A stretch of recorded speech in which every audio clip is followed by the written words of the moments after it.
Exact acum un an a murit tata. Chiar pe 5 mai, de onomastica ta, Irina. Era foarte frig și ningea.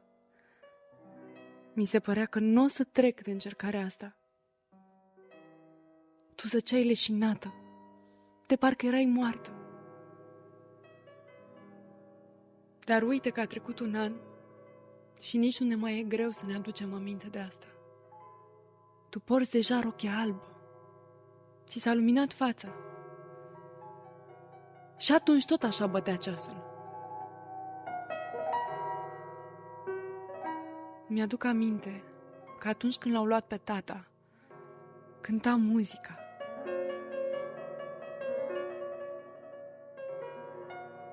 În cimitir s-au tras salve. Era general, comandant de brigadă, dar cu toate astea n-a venit multă lume. De fapt a și plouat. Era o ploaie puternică, cu lapoviță. La ce bun, Olga, să ne mai aducem aminte.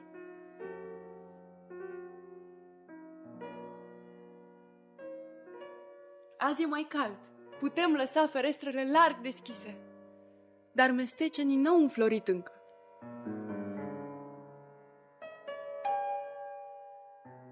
Acum 11 ani, tatei a fost repartizată brigada asta și a plecat de la Moscova cu noi cu tot.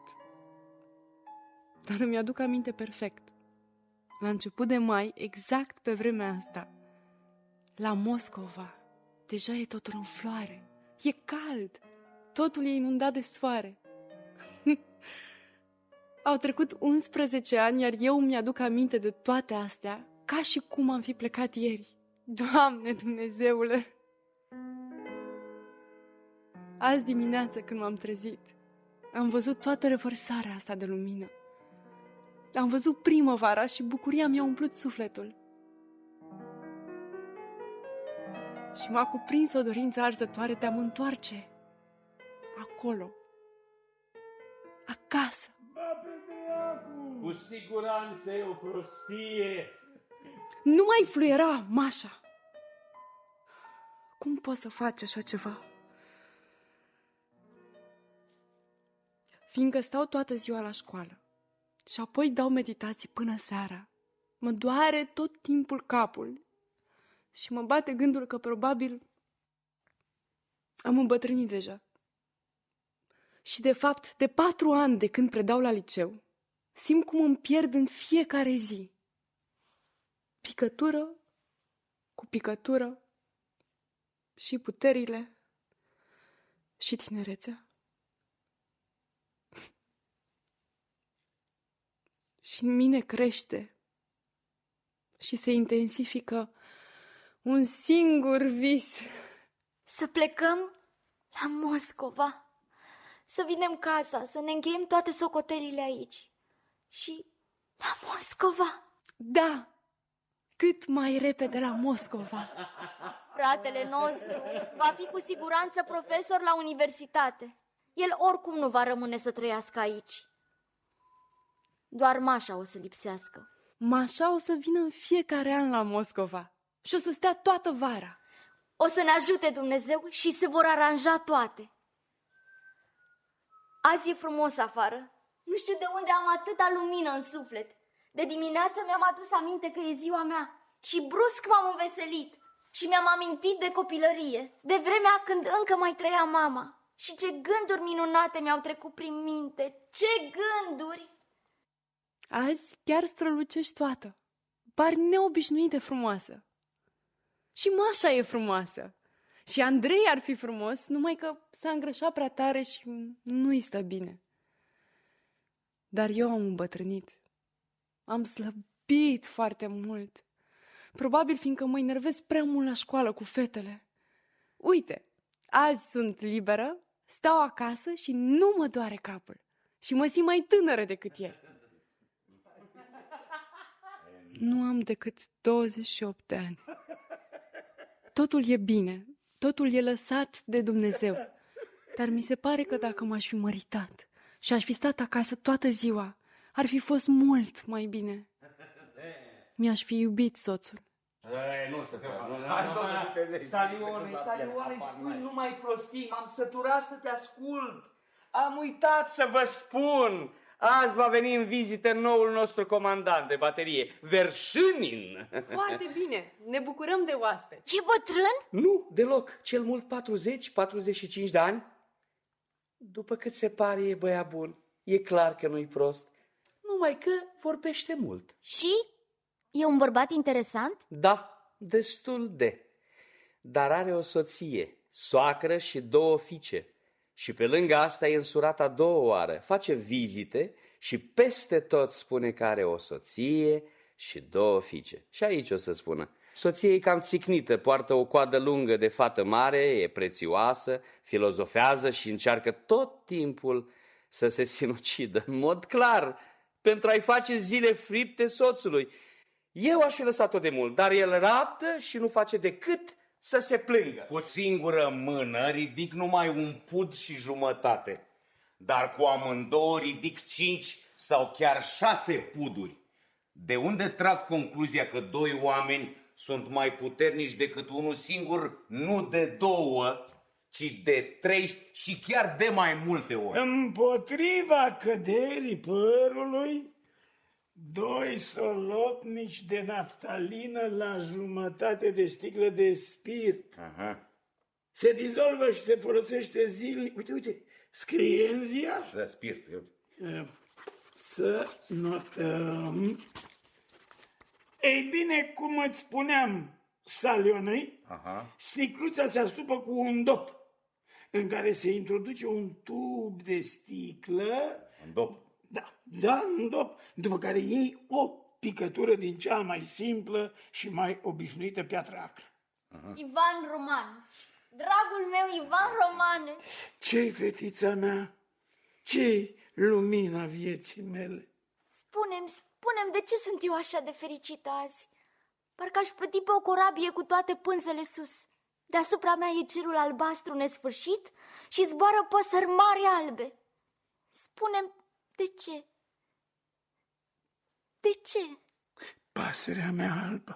Azi dimineață când m-am trezit, m-am ridicat din pat și m-am spălat. Și de atunci, deodată, mi s-a părut că pentru mine totul devine limpede pe lumea asta și știu cum trebuie trăită viața. Dragă Ivan Romanici, acum știu tot. Omul trebuie să muncească, să trudească în sudoarea frunții, oricine ar fi el. Și tocmai în asta constă sensul și scopul vieții lui, fericirea lui, entuziasmul lui. Ce bine e să fii un muncitor care se trezește odată cu ivirea zorilor și sparge piatră în drum. Sau un profesor care învață carte pe copii, sau păstor, sau mecanic la căile ferate. Doamne Dumnezeule, nu om, mai bine bou să fii, sau cal de povară, numai să muncești, decât să fii femeie tânără care se scoală la prânz, își bea cafeaua în pat și pe urmă ia 2 ceasuri să se îmbrace. O, ce îngrozitor! Așa cum simți nevoia uneori când e arșiță să bei ceva, așa îmi doresc eu să muncesc. Și dacă nu o să mă trezesc dimineața de vreme și nu o să muncesc, să renunț la prietenia mea Ivan Romanici. O să renunț. Tata ne-a obișnuit să ne trezim la 7 dimineața și acum Irina se trezește la 7, dar rămâne în pat cel puțin până la 9. Și se tot gândește la ceva cu o figură foarte serioasă. Oia, tu te-ai obișnuit să mă vezi ca pe o fetiță și ți se pare ciudat când sunt serioasă. Dar am 20 de ani. Doamne, ce bine înțeleg dorul de muncă. Eu n-am muncit nici măcar o dată în viața mea. M-am născut în Petersburgul cel rece și leneș, într-o familie care nu a știut niciodată ce-i munca și nici ce-s grijile. Îmi aduc aminte că atunci când veneam acasă, de la școala militară, în timp ce la cheul îmi scotea cizmele, eu făceam figuri, iar mama se uita la mine cu venerație și se mira când alții mă priveau altfel. M-au ferit de muncă, dar abia reușeau să mă țină departe, abia reușeau. A venit timpul și spre noi toți se îndreaptă un vifor, se pregătește o furtună sănătoasă, puternică, Vine. E deja aproape și în curând o să măture din societatea noastră lenea, indiferența, prejudecățile față de muncă și plictiseala putredă. Eu voi munci iar peste 25-30 de ani, deja toți vor munci, toți oamenii vor munci, toți. Eu n-am să muncesc. Dumneata nici nu intri la socoteală. Peste 25 de ani, slavă Domnului, nici nu o să mai fii pe lume. Peste 2-3 ani o să faci un atac de apoplexie și o să mori. Sau o să mă enervez eu într-o zi și o să-ți trag un glonț în cap, îngerașule. Te dai cu parfum pe mâini? Da, mă parfumez! Eu, de fapt, n-am făcut niciodată nimic. De când am terminat facultatea, n-am mișcat măcar un deget. Nici măcar o carte n-am citit. Numai ziare. Păi da, din ziare știu cine a fost, să zicem, Dobrolubov. Dar ce a scris, habar n-am. Numai Dumnezeu știe. Da. Sunt chemat jos. A venit cineva la mine. Mă întorc imediat. Stați așa că vin. Iar vreo găselniță de-a lui. Da. A plecat cu un aer solemn și sigur acum o să-ți aducă un cadou. Ce jenant. Da, e îngrozitor. Mereu face câte o prostie. Pe plaiul întins, sub geana mării, smalțat în aur, e un stejar. Smălțat în aur, un stejar. Nu ești prea veselă azi, Mașa? Unde pleci? Acasă. Ciudat. Să pleci de la o zi onomastică. Ce contează? Mă întorc pe seară.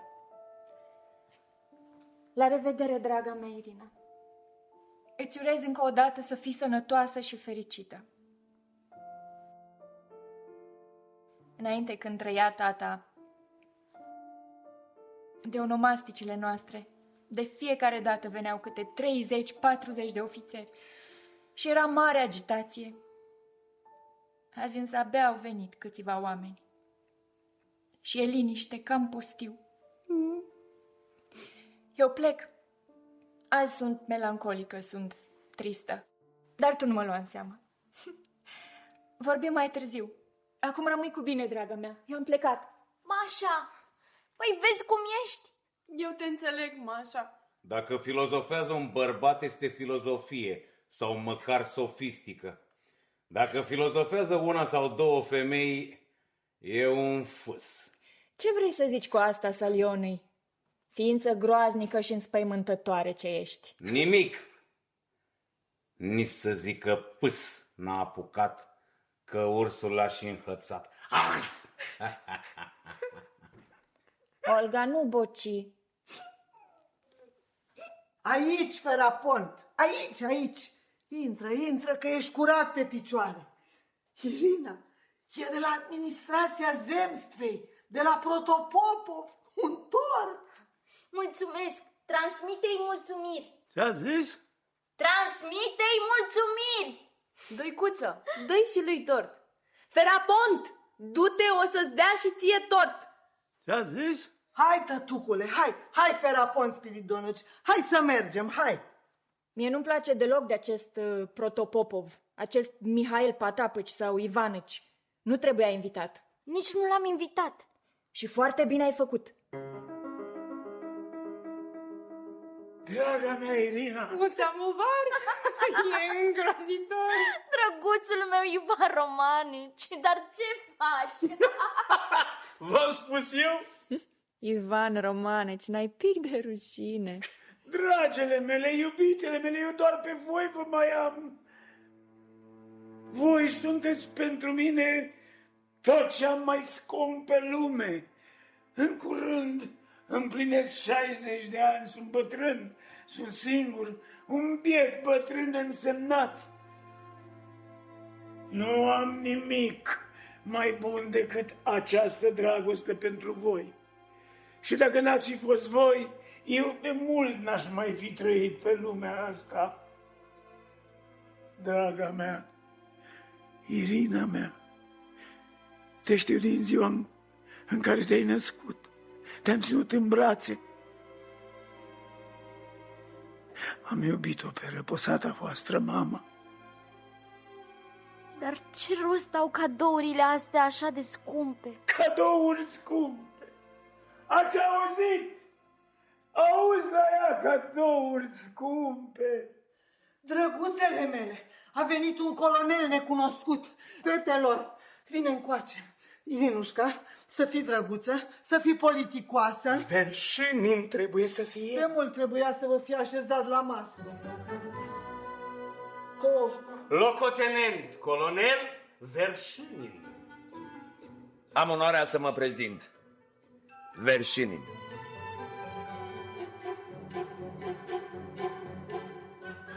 Sunt foarte, foarte încântat că am ajuns în sfârșit în vizită la domniile voastre. Vai, dacă de mult v-ați schimbat. Luați loc, vă rog. Ne face mare plăcere. Ce încântat sunt și ce bine îmi pare. Dar voi parcă erați 3 surori, nu? Îmi aduc aminte de cele 3 fetițe. Fețele voastre de atunci nu mi le mai amintesc, dar îmi amintesc perfect că tatăl vostru, colonelul Prozorov, avea 3 fetițe pe care le-am văzut cu ochii mei. Ce mai trece timpul? O, Doamne, ce mai trece timpul! Alexandr Ignatevici e de la Moscova. De la Moscova? Dumneata, ești de la Moscova? Da, de acolo. Răposatul vostru tată era acolo comandant de baterie și eu eram ofițer în aceeași brigadă. Uite, mi se pare că figura dumitale mi-o amintesc puțin. Dar eu pe a dumitale nu mi-o amintesc deloc. Olea! Olea, vino încoace! Locotenent colonelul Verșinin vine de la Moscova. Dumneata trebuie să fii Olga Sergeevna, sora cea mai mare. Olga. Iar dumneata, Maria. Mașa. Iar dumneata, Irina, Mezina. Irina. Dumneata, chiar vii de la Moscova? Da. Mi-am făcut studiile la Moscova și mi-am început activitatea la Moscova. Multă vreme am fost ofițer acolo și într-un târziu am primit comanda acestei baterii și, după cum vedeți, m-am mutat aici. De dumneata, Olga, nu mi-aduc aminte prea bine. Țin minte numai că erați 3 surori. Tatăl vostru mi-a rămas întipărit în minte. Închid ochii și văd și acum de parcă ar fi viu. Eu veneam uneori în vizită la voi, la Moscova. Eu credeam că îi țin minte pe toți.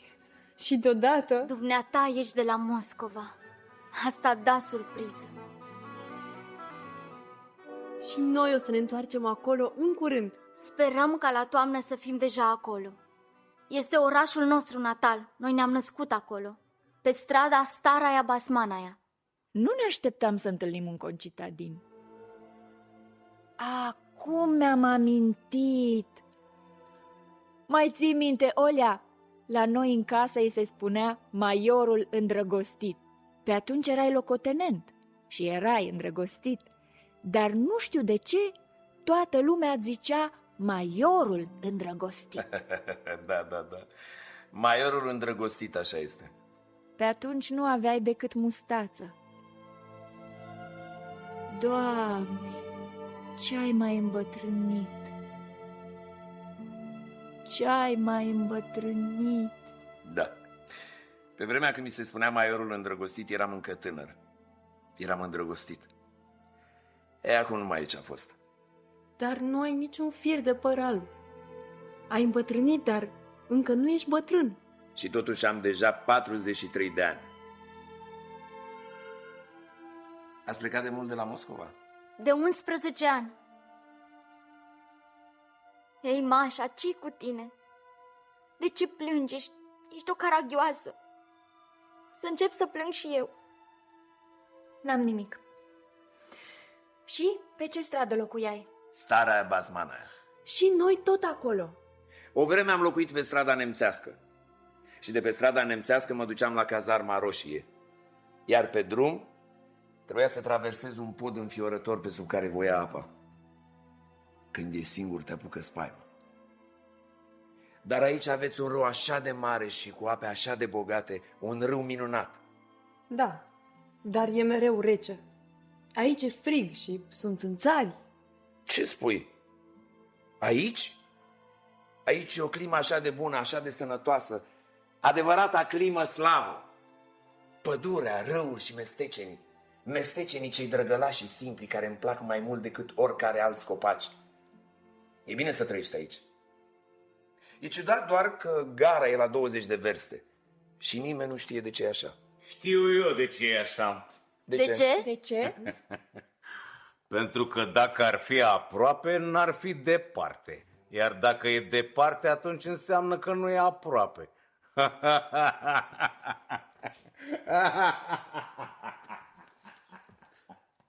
Glumețul de Vasil Vasilici Salionei.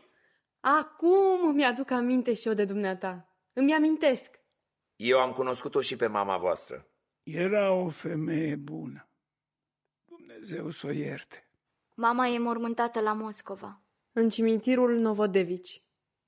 Vă dați seama că eu deja încep să-i uit chipul? Așa nu o să-și mai amintească nimeni nici de noi. O să ne uite. Da. O să ne uite. Asta e soarta noastră, n-avem ce-i face. Vedeți? Va veni o vreme când ceea ce nouă ni se pare serios, valoros, va fi uitat sau va părea neimportant. Și interesant? Da, interesant e că noi azi nu putem nici cum ști ce anume va fi considerat valoros sau important. Și ce va fi considerat demn de milă sau ridicol. Oare descoperirile lui Copernic, sau să spunem ale lui Columb, nu au părut la început inutile, derizorii? Iar cine știe ce prostie fără substanță, scrisă de vreun excentric, nu părea adevărată? Și se poate întâmpla ca viața noastră actuală, cu care noi suntem împăcați, să pară cu timpul ciudată, incomodă, urâtă, nu prea curată, poate chiar păcătoasă. Cine știe? Poate că viața noastră va fi considerată sublimă și își vor aminti de ea cu respect. În zilele noastre nu există tortură, nu există pedepse, nici invazii, dar în locul lor câtă suferință. Piu. Pe baron poți să-l ții și nemâncat. Vasil, Dacă îl lași să filozofeze... Vasili, te rog să mă lași în pace. Te rog, la urma urmei, e plictisitor. Piu. Domnule colonel, suferințele care pot fi văzute acum și sunt atât de multe, vorbesc totuși despre dezvoltarea morală binecunoscută pe care a atins-o deja societatea. Da, fără îndoială. Tocmai ați spus, domnule baron, că viața noastră va fi considerată sublimă. Însă oamenii tot mărunți. Ia uitați-vă la mine ce mărunțel sunt. Și în încercarea de a mă consola, țin să vă spun un fapt până la urmă de la sine înțeles. Și anume că viața mea e sublimă. Cântă Andrei, fratele nostru. El e savantul casei. Cel mai probabil va fi profesor la universitate. Tata a fost militar, dar fiul lui și-a ales o carieră științifică. La dorința tatei? Azi l-am cam necăjit. Pare puțin îndrăgostit. De o domnișoară de aici. Cel mai probabil va veni și ea azi pe la noi. Vai, dar cum se îmbracă femeia asta? Nu că ar fi urât sau demodat ce-și pune pe ea, nu. E pur și simplu jalnic. O fustă ciudată de un galben aprins cu niște franjuri grosolani combinată cu o bluză roșie. Și cu obrajii ăia așa de sulemeniți, Nu, Andrei nu e îndrăgostit de ea, nu admit una ca asta. El are totuși gust. Pur și simplu se prostește așa ca să ne mai necăjească pe noi, dar nu. Ieri am auzit că o să se mărite cu Protopopov, președintele Zemstvei. Foarte bine. Andrei, vino încoace! Hai, dragul meu, vino încoace o clipă. Fratele nostru, Andrei Sergeici. Verșenin. Prozorov, sunteți noul comandant al bateriei? Poți să-ți închipui, dumnealui e de la Moscova. Da? Păi atunci te felicit. Dar să știi că surioarele mele nu-ți vor mai da pace. Deocamdată eu sunt cel care le-a plictisit pe surorile dumitale. Privește ce ramă pentru fotografii mi-a dăruit azi Andrei.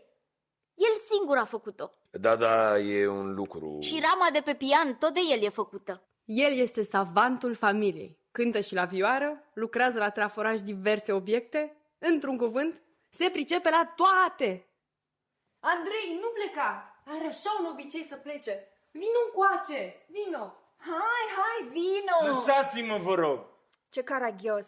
Lui Alexandru Ignatievici îi ziceau cândva maiorul îndrăgostit și el nu se supăra câtuși de puțin. Câtuși de puțin, da. Iar pe tine aș vrea să te poreclesc scripcarul îndrăgostit. Sau profesorul îndrăgostit. E îndrăgostit, Andriușa e îndrăgostit.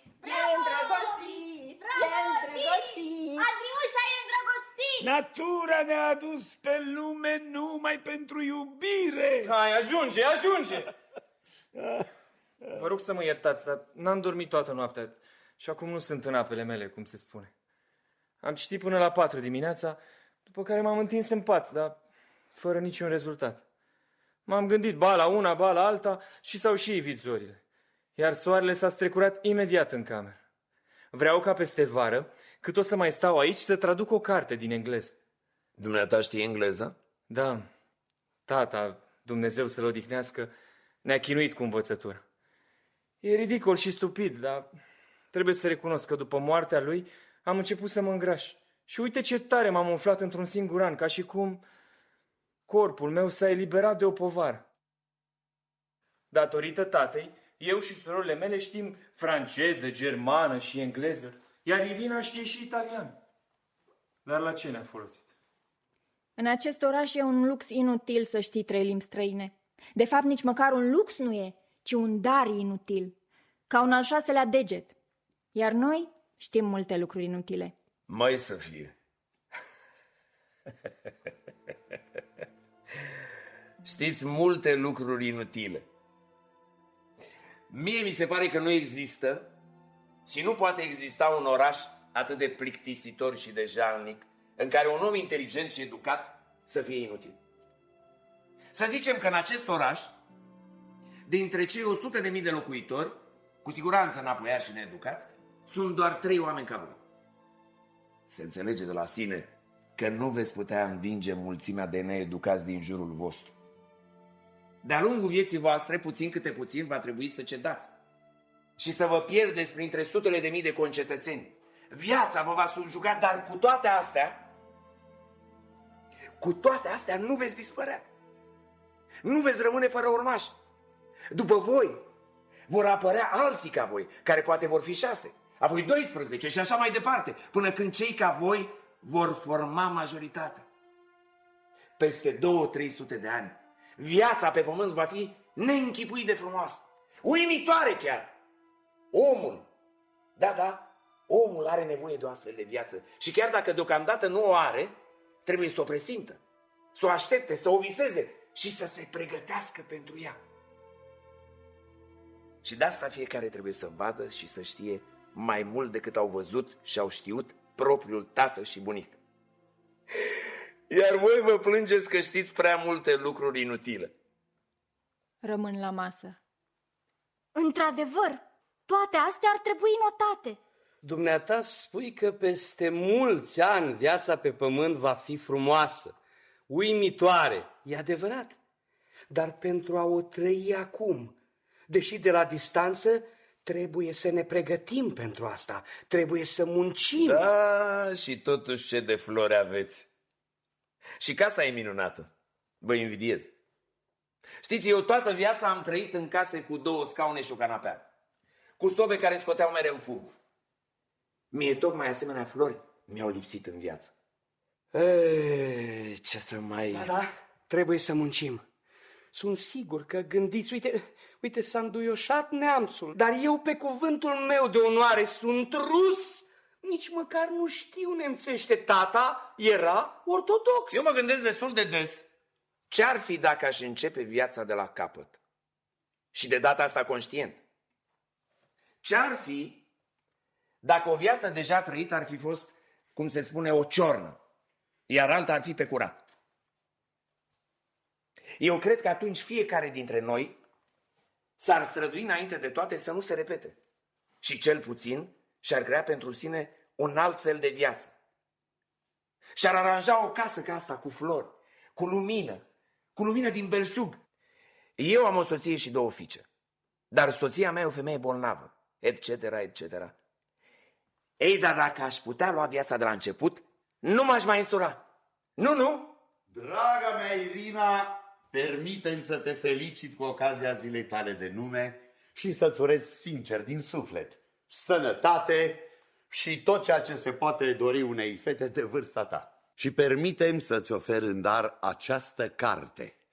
Este istoria de 50 de ani a liceului nostru, scrisă de mine. E o carte lipsită de importanță, scrisă din lipsă de ocupație, dar citește-o totuși. Bună ziua, domnilor! Kulugin, profesor la liceul local și consilier al curții. Irina, în această cărticică vei găsi lista tuturor promoțiilor care au absolvit liceul nostru în acești 50 de ani. Fecit quod potui faciant meiora potentes, e în latină. Dar mi-ai dăruit deja de Paște cărțulia asta. Nu se poate. În acest caz dă-mi-o înapoi. Sau mai bine dă-i-o colonelului. Ia-o, domnule colonel. De plictiseală tot o să o citești într-o zi. Mulțumesc. Sunt extrem de bucuros că v-am cunoscut. Pleci? Nu pleca. Rămâi la mine la masă. Te rog. Se pare că am nimerit de o zi onomastică. Îmi cer iertare, n-am știut și nu v-am felicitat.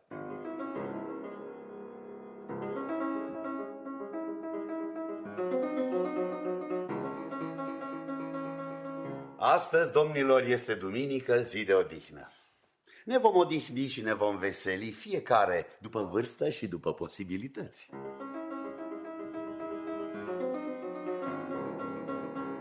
Covoarele trebuie scoase peste vară și puse bine până la iarnă, cu naftalină sau cu levănțică. Romanii erau sănătoși pentru că știau să muncească, dar știau și să se odihnească. Ei aveau mensana in corpore sano. Viața lor se scurgea după niște tipare bine cunoscute. Directorul nostru spune: pentru orice viață, esențială este forma. Ceea ce își pierde forma nu mai există. Și așa este și în viața noastră de toate zilele. Mașa mă iubește. Soția mea mă iubește. Și draperiile de la ferestre trebuie puse la un loc cu covoarele. Astăzi sunt vesel. Am o stare de spirit excelentă. Mașa, azi la 4 suntem invitați la directorul nostru. Se organizează o plimbare cu profesorii și familiile lor. Eu nu merg. De ce, iubita mea, Mașa? Vorbim mai târziu despre asta. Mașa... Bine, o să merg. Numai lasă-mă în pace, te rog. Iar apoi ne petrecem seara la director. În ciuda stării sale de sănătate, se străduiește să fie întâi de toate om de lume. Este o personalitate luminoasă, superioară, un om extraordinar. Ieri, după consiliu, mi-a zis: sunt obosit, Fiodor Ilici, sunt obosit. Ceasul vostru este înainte cu 7 minute. Da, așa mi-a zis. Sunt obosit.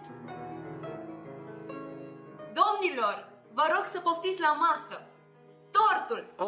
Draga mea Olga, draga mea dragă, ieri am muncit de dimineață până seara la 11.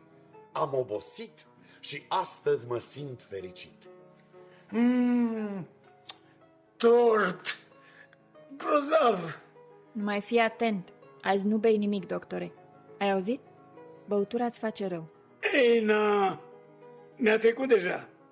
De 2 ani nu m-am mai îmbătat. Ei, sufletelule, dar parcă nu-i tot una.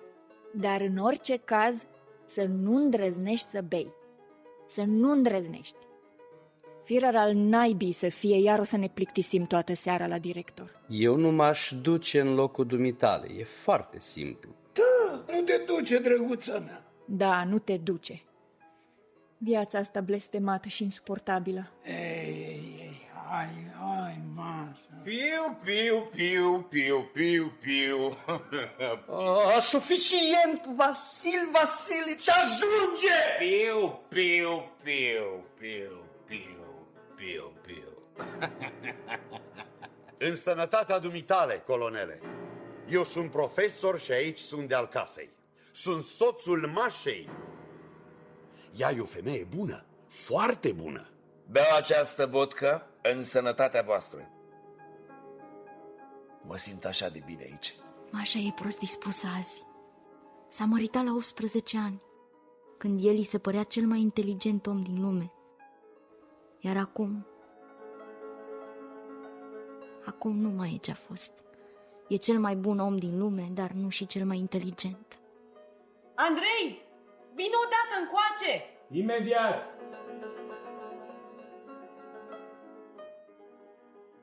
La ce te gândești, Irina? Mă gândesc și eu. Nu-mi place deloc salionul ăsta al dumitale și chiar îmi e teamă de el. Vorbește numai prostii. E un om ciudat. Îmi e și milă de el, mi-e și necaz, dar mai mult milă. Mi se pare că e nefericit. Când suntem numai noi doi, pare foarte deștept și drăguț, dar în societate e grosolan și arțăgos. Irina, nu pleca, Irina, măcar până se așează la masă. Dă-mi voie să mai stau în preajma dumitale. La ce te gândești? Dumneata ai 20 de ani, eu n-am împlinit încă 30. Câți ani ne-au mai rămas de trăit? Un șir lung, foarte lung de zile pline de dragostea mea pentru dumneata. Nicolae Vovici, nu-mi vorbi mie despre dragoste. Eu am o dorință arzătoare de a trăi, de a lupta, de a munci. Și dorința asta s-a contopit în sufletul meu cu dragostea față de dumneata, Irina, și ca un făcut. Dumneata ești frumoasă și viața mi se pare atât de frumoasă. La ce te gândești? Dumneata spui că viața e frumoasă. Dar dacă doar pare așa. Pentru noi, cele 3 surori, viața n-a fost încă frumoasă. Ne-a sufocat ca iarba. Mă podidesc lacrimile și nu e cazul. Trebuie să muncim. Să muncim! De aceea nu ne bucurăm și vedem viața așa de tristă, fiindcă nu știm ce e munca. Noi doi ne-am născut în familii în care munca a fost disprețuită.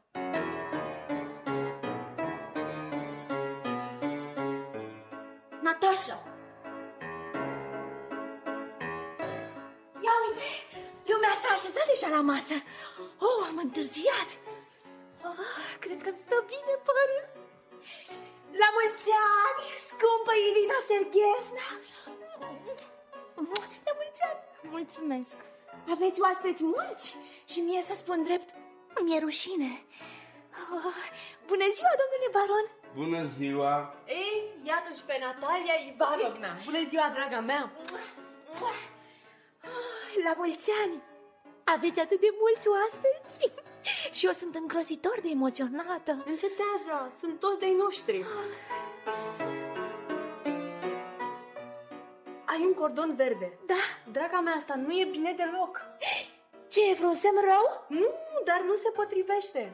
Și e cam ciudat. Da? Dar ăsta nu e chiar un verde aprins, e mai degrabă un verde pal.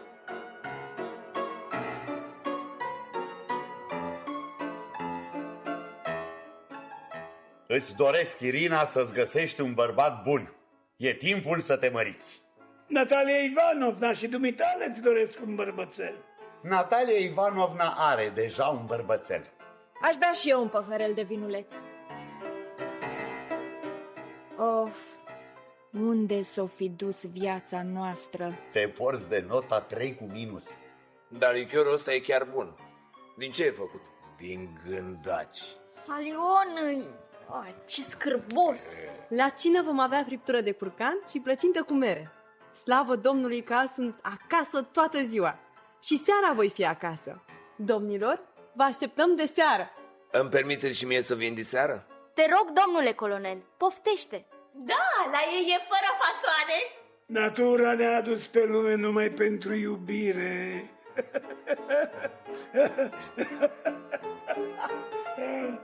Încetați, domnilor, nu vă e de ajuns.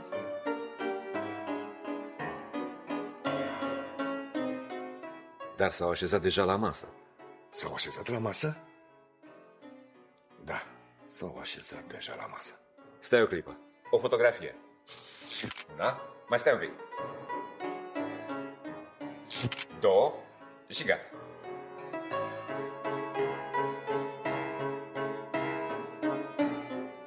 Sublocotenenții Fedotic și Rode.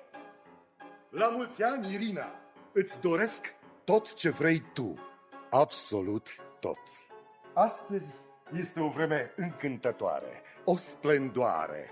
Toată dimineața m-am plimbat cu elevii. Eu predau gimnastica la liceu. Te poți mișca, Irina Sergeevna? Te rog. O fotografie. Ești tare drăguță azi.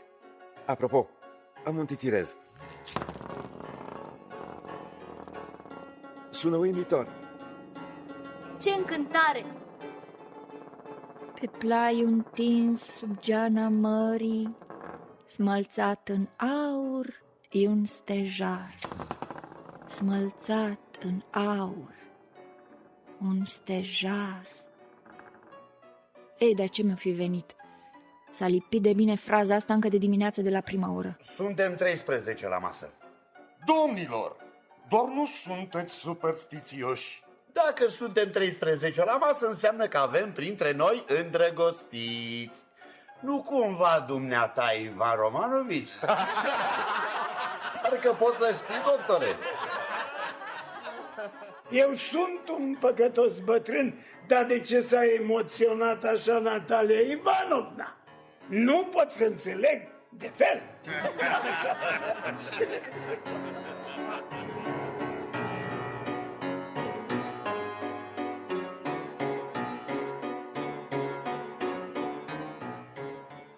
Gata, Natalia, ajunge, nu le da atenție, stai! Așteaptă, te rog. Mi-e rușine. Eu nu știu ce se întâmplă cu mine, iar ei mă iau peste picior. E urât că m-a ridicat de la masă, știu, nu se cade, dar nu pot. Draga mea, te rog, te implor, nu-ți face griji. Te asigur că glumesc, ei nu spun cu răutate. Draga mea, scumpa mea, toți sunt oameni buni, cu suflet mare și mă iubesc și pe mine și pe dumneata. Ei.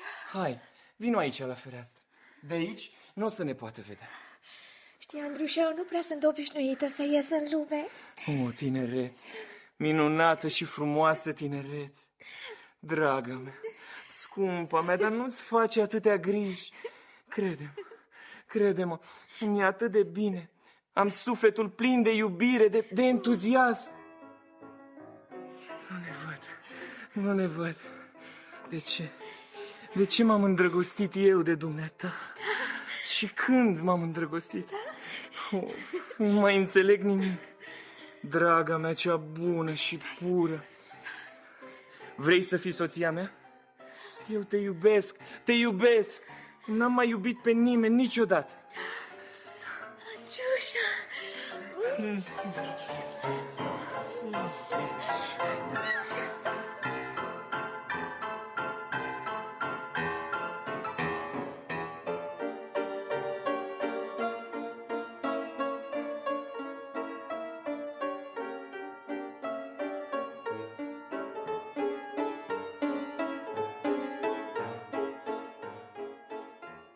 Ce faci, Andriușa? Citești? Nu-i nimic, treceam și eu așa. Oare nu-i nicio lumină? Ce-i, Natasha? Nimic. Mă uitam dacă nu o fi nicio lumină. Acum în săptămâna brânzei slugile parcă snăuce. Trebuie să fii cu ochii în patru să nu se întâmple ceva. Ieri pe la miezul nopții am trecut prin sufragerie și am găsit o lumânare arzând. N-am reușit să aflu cine o lăsase aprinsă. Cât e ceasul? 8:15. Și nici Olga și nici Irina n-au venit încă acasă. Nu s-au întors. Încă mai muncesc bietele de ele. Olga are consiliu pedagogic, Irina e la telegraf. Azi dimineața i-am spus surorii tale. Ai puțină grijă de tine, zic Irina, puiule, dar nu mă ascultă. 8:15 ai zis că e? Mi-e teamă că Bobic al nostru e cam bolnav. De ce e așa de rece? Ieri avea febră, iar azi e un slui.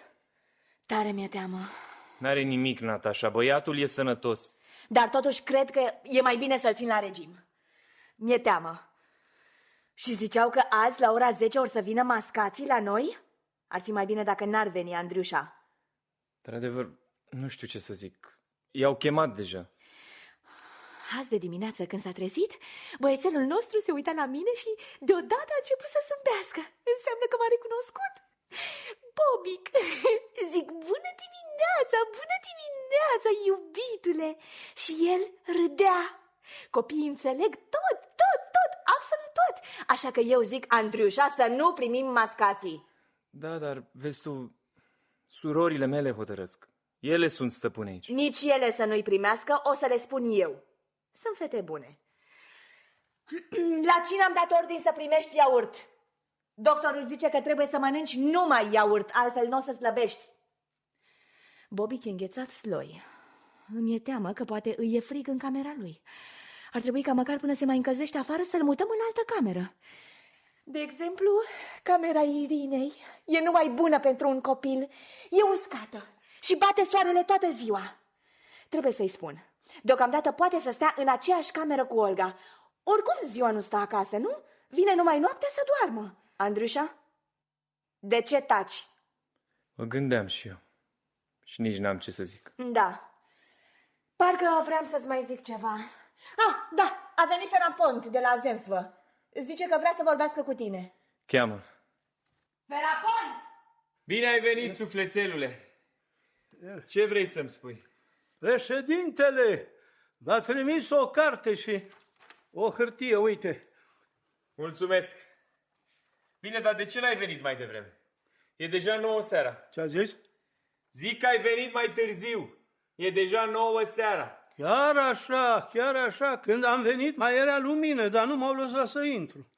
Boierul zice, e ocupat. Și eu ce era să fac? Dacă e ocupat, eu n-am unde mă grăbi. Ce-a zis?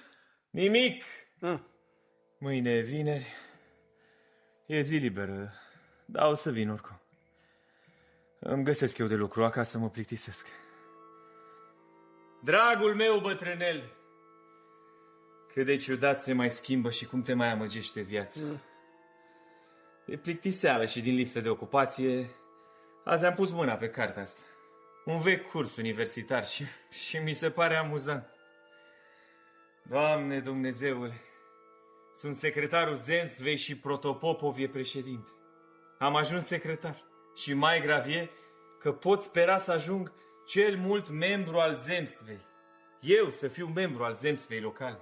Eu care visam în fiecare noapte că sunt profesor la Universitatea din Moscova. Un om de știință renumit cu care se mândrește pământul rus. Ce știu eu nu prea aud. Dacă ai fi auzit bine, probabil că nici n-aș mai fi vorbit cu tine.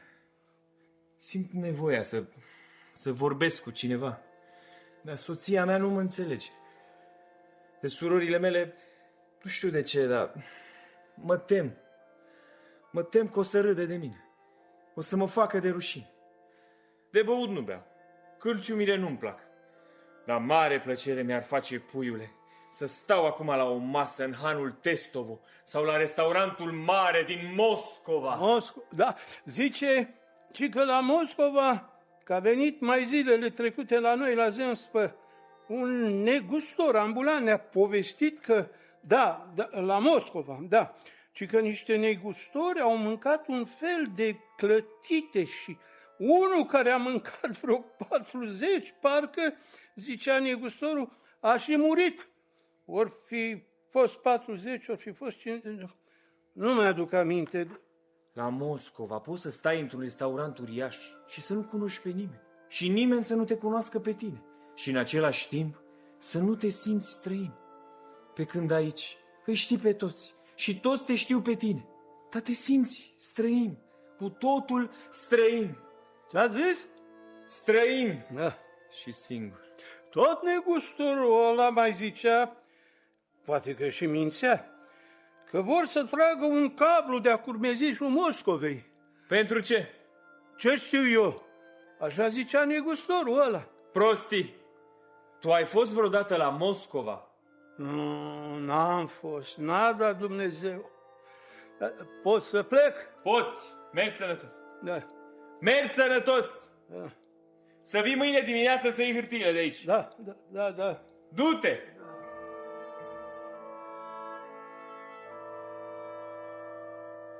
A plecat. Da, am treabă.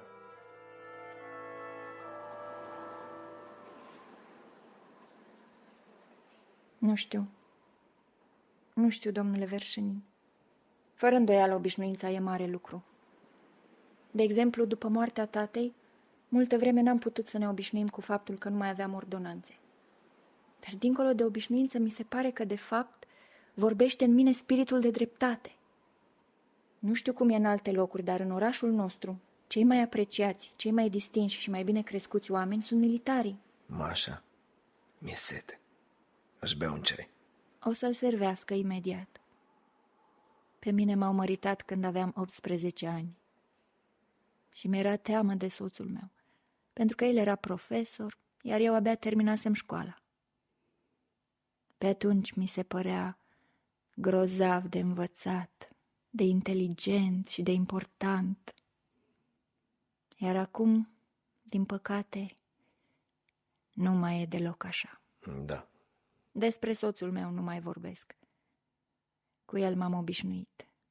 Dar printre civili, în general, sunt așa de mulți oameni needucați, nepoliticoși, prost crescuți.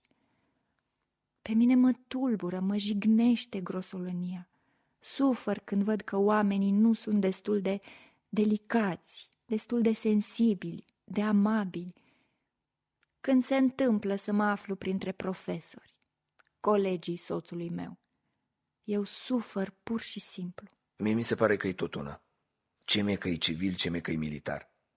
La urma urmelor, e la fel de neinteresant în acest oraș. Tot una. Dacă asculți un intelectual de aici, civil sau militar, se chinuie fie cu nevasta, fie cu casa, fie cu moșia, fie cu cai. Rusul dă dovadă în foarte mare măsură de un mod de gândire superior. Dar spune-mi, de ce în viață se mulțumește cu atât de puțin? De ce? De ce? De ce se chinuie cu copiii? De ce se chinuie cu nevasta? Și de ce copiii și soția se chinuie cu el? Azi nu prea ești în apele dumitale. Se poate. N-am mâncat nimic toată ziua. De dimineață n-am mai mâncat absolut nimic. Una dintre fiicele mele e cam bolnavă, iar când am fetițele bolnave mă cuprinde neliniște. Mă chinui remușcările ca o așa mamă. O, Doamne, dacă ai fi văzut-o azi, ce om de nimic. Am început să ne certăm de la 7 dimineața, iar la 9 am trântit ușa și am plecat. Te rog să mă iezi, nu vorbesc niciodată despre asta și în mod ciudat, numai dumitale mă plâng. Nu te supăra pe mine. În afară de dumneata, eu nu am pe nimeni. Pe nimeni. Cum șuieră soba. Înainte să moare tata, tot așa șuierau hornurile. Exact ca acum. E superstițioasă? Da. Ce ciudat. Ești o femeie minunată. Extraordinară. Minunată și extraordinară. Aici e întuneric, dar eu văd strălucirea din ochii dumitale. Aici e mai multă lumină. Te iubesc. Te iubesc. Te iubesc. Te iubesc. Îmi sunt dragi ochii dumitale. Gesturile dumitale care mi apar în vise. Femeie minunată. Femeie extraordinară. Nu știu de ce, dar când vorbești așa cu mine îmi vine să râd. Deși mi-e frică. Nu mai spune nimic, te rog, Verșinin. Sau mai bine vorbește. Mie tot una. Vine Irina și tu, Zembach, să vorbim despre altceva. Eu am 3 nume de familie. Mă numesc baron Tuzenbach Krone Altschauer, dar sunt rus, ortodox ca și dumneata. N-am moștenit prea multe de la strămoșii mei germani, poate numai răbdarea, încăpățânarea cu care te-am plictisit în fiecare seară când te conduc acasă. Ce obosită sunt. Și o să vin în fiecare seară la telegraf și o să te conduc. Voi face asta 10-20 de ani. Cât timp n-ai să mă alungi? Mașa, Verșinin, voi erați. Bună seara! Bună seara! Bună seara! Uite că am ajuns și eu în sfârșit acasă. Mașa, azi a venit o doamnă să-i telegrafieze fratelui ei la Saratov, să-i spună că i-a murit fiul și n-a putut nici cum să-și aducă aminte adresa. Așa că am trimis-o fără adresă, pur și simplu la Saratov. Ea se pune pe plâns. Și eu, nici una, nici două, încep să-i vorbesc urât. Eu zic, n-am timp. Tare prost a ieșit. Ați vin mascații? Da. O să mă odihnesc puțin. Sunt obosită. Când vii de la slujbă, pare așa de mică și de nefericită. Sunt obosită. Nu-mi place la telegraf. Nu-mi place deloc. Ai slăbit, Irina. Și ai întinerit. Ai ajuns să arăți la față ca un puști. Din pricina pieptănăturii. Trebuie să-mi caut altă slujbă. Asta nu-i de mine. Nu are nimic din tot ce mi-am dorit, din ce am visat. E o muncă lipsită de poezie, de imaginație. E doctorul. Tuzenbach, dragul meu, fii bun și răspunde-i. Eu nu sunt în stare, sunt obosită. Acum o să vină încoace. Ar trebui să luăm niște măsuri. Ieri, doctorul și cu Andrei al nostru au fost la club și iar au pierdut la cărți. Se zice că Andrei a pierdut 200 de ruble. Și acum ce mai e de făcut? Acum 2 săptămâni a pierdut. În decembrie a pierdut. Dar pierde mai repede totul. Poate am plecat odată din orașul ăsta. Of, Doamne, în fiecare noapte mă visez la Moscova. Parcă aș fi complet nebună. Ne mutăm acolo în iunie, dar până în iunie mai e încă mult. Februarie, martie, aprilie, mai, aproape jumătate de an. Să nu cumva să afle Natasha de banii pierduți la cărți. Cred că e indiferent. Uite că a și venit doctorul, a plătit chiria. Domnul Cebutâchin? Nu, de 8 luni n-a mai plătit nicio copeică. A uitat din câte se vede. Ce aer important are.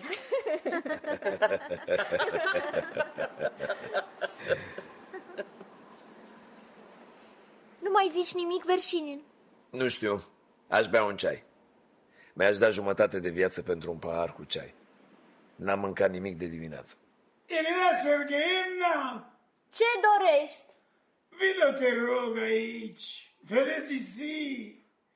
Nu mă descurc să fac paciențe fără dumneata. Bine, vii.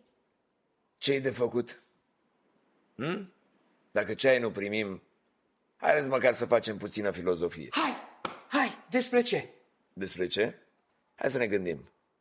De exemplu, la viața ce va fi după noi, peste 200-300 de ani. Păi da, după noi o să zboare balonul cu aer cald, hainele o să arate altfel, se va descoperi poate și se va dezvolta un al 6-lea simț, dar viața va rămâne aceeași, grea, plină de mister și fericită. Și peste 1000 de ani omul se va plânge la fel. Ah, ce grea e viața! Și în același timp, exact ca și acum, se va teme de moarte și nu va vrea să moară. Cum să spun? Mie mi se pare că tot ce există pe pământ va trebui să se schimbe încetul cu încetul și deja se schimbă, chiar sub ochii noștri. Peste 200-300 de ani, în fine peste 1000, căci nu contează când, va începe o viață nouă și fericită.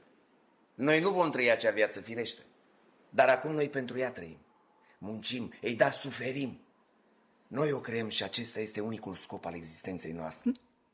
Și dacă vrei, fericirea noastră.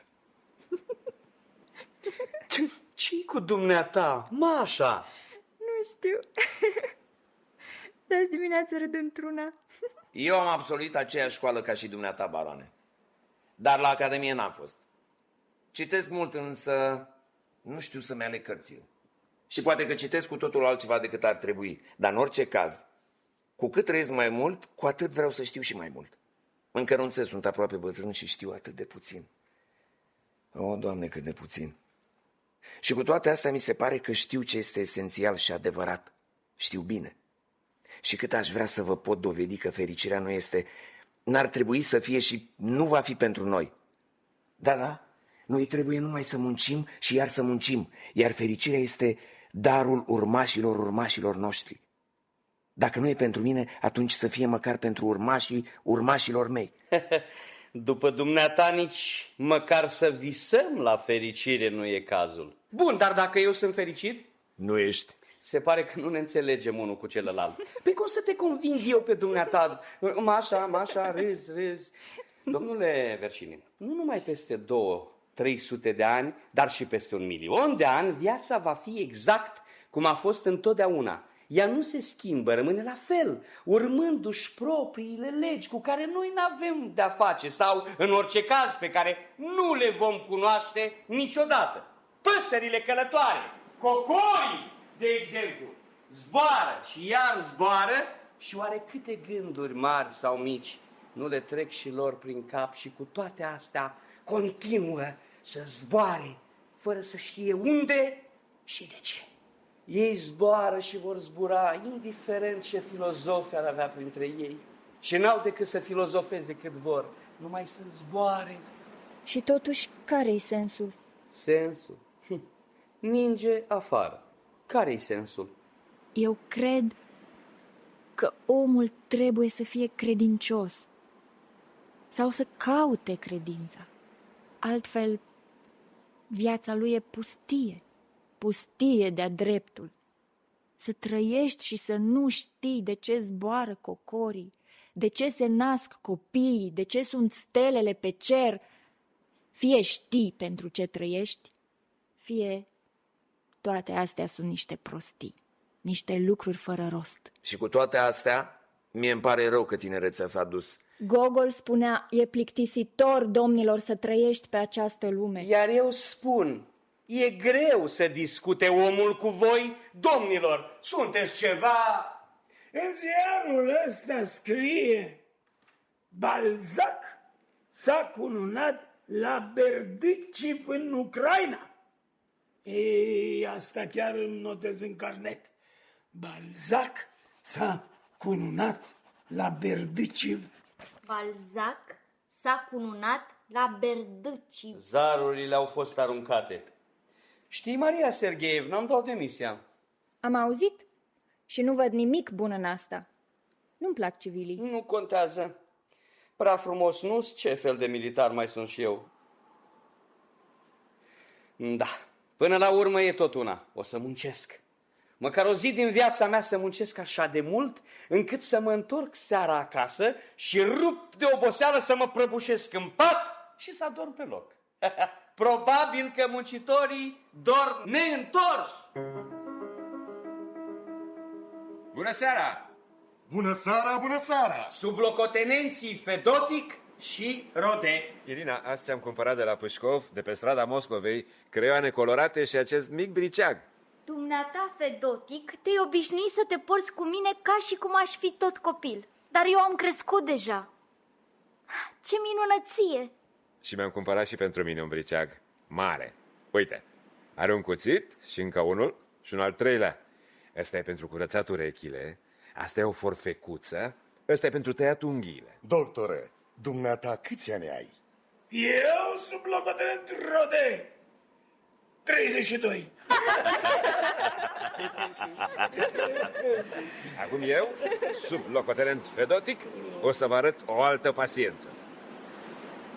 Ia uite ce mai bate vântul afară. Da, m-am săturat de atâta iarnă. Am și uitat cum e vara. Din câte văd, Iese paciența. O să plecăm la Moscova. Ba, nu iese. Nu vezi că optul ăsta a tăiat doiul de pică? Asta înseamnă că nu o să plecați la Moscova. Kikihar, nordul Chinei. Acolo e o epidemie de variolă care face ravagii. Mașa, măiculiță, e gata ceaiul. Anfisa, Poftiți, vă rog, înălțimea voastră. Iertare, tătucule, v-am uitat numele, domnule colonel. Verșinin. adu ceaiul aici, Doică. Eu acolo nu mă mai duc. Doică! Doică! Vin! Domnule Salionei, copiii de țâță înțeleg tot. Bună dimineața, Bobic, îi zic. Bună dimineața, scumpule. Și să vezi cum se uită? O să zici că vorbește numai mama din mine, dar nu-i deloc așa, te asigur. Chiar este un copil excepțional. Dacă acest copil ar fi al meu, l-aș prăji în tigaie și l-aș mânca. Ce om grosolan și prost crescut!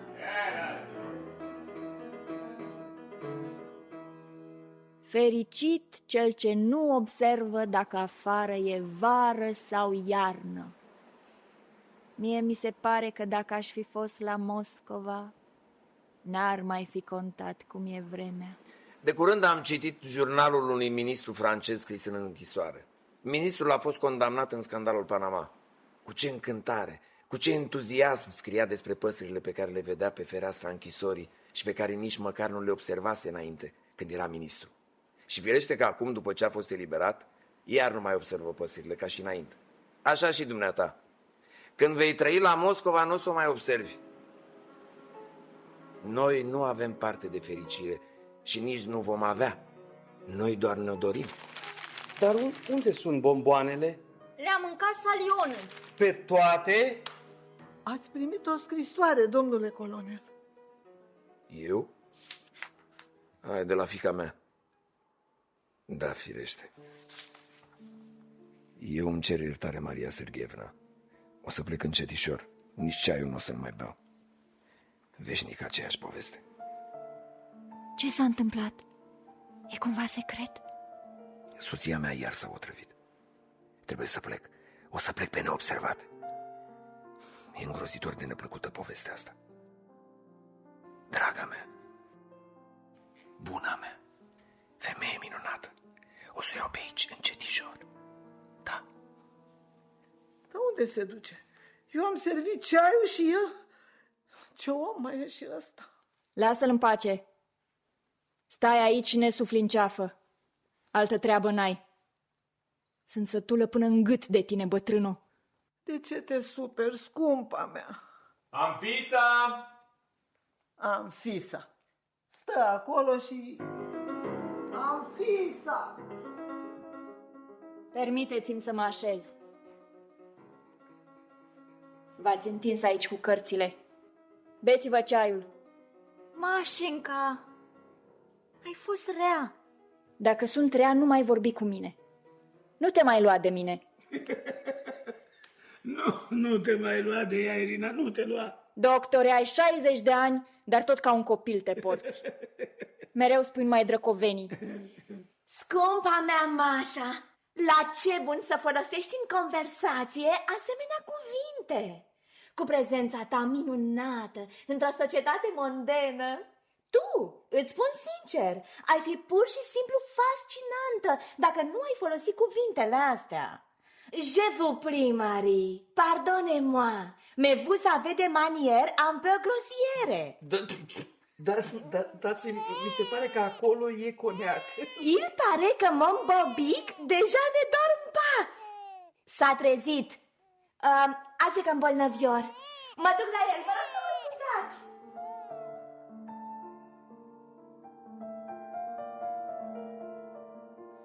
Dar unde a plecat Verșinin?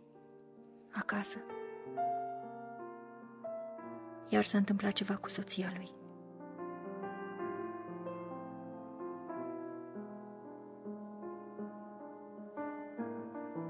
Salion, stai singur aici, te gândești la ceva și nimeni nu știe la ce. Hai să facem pace.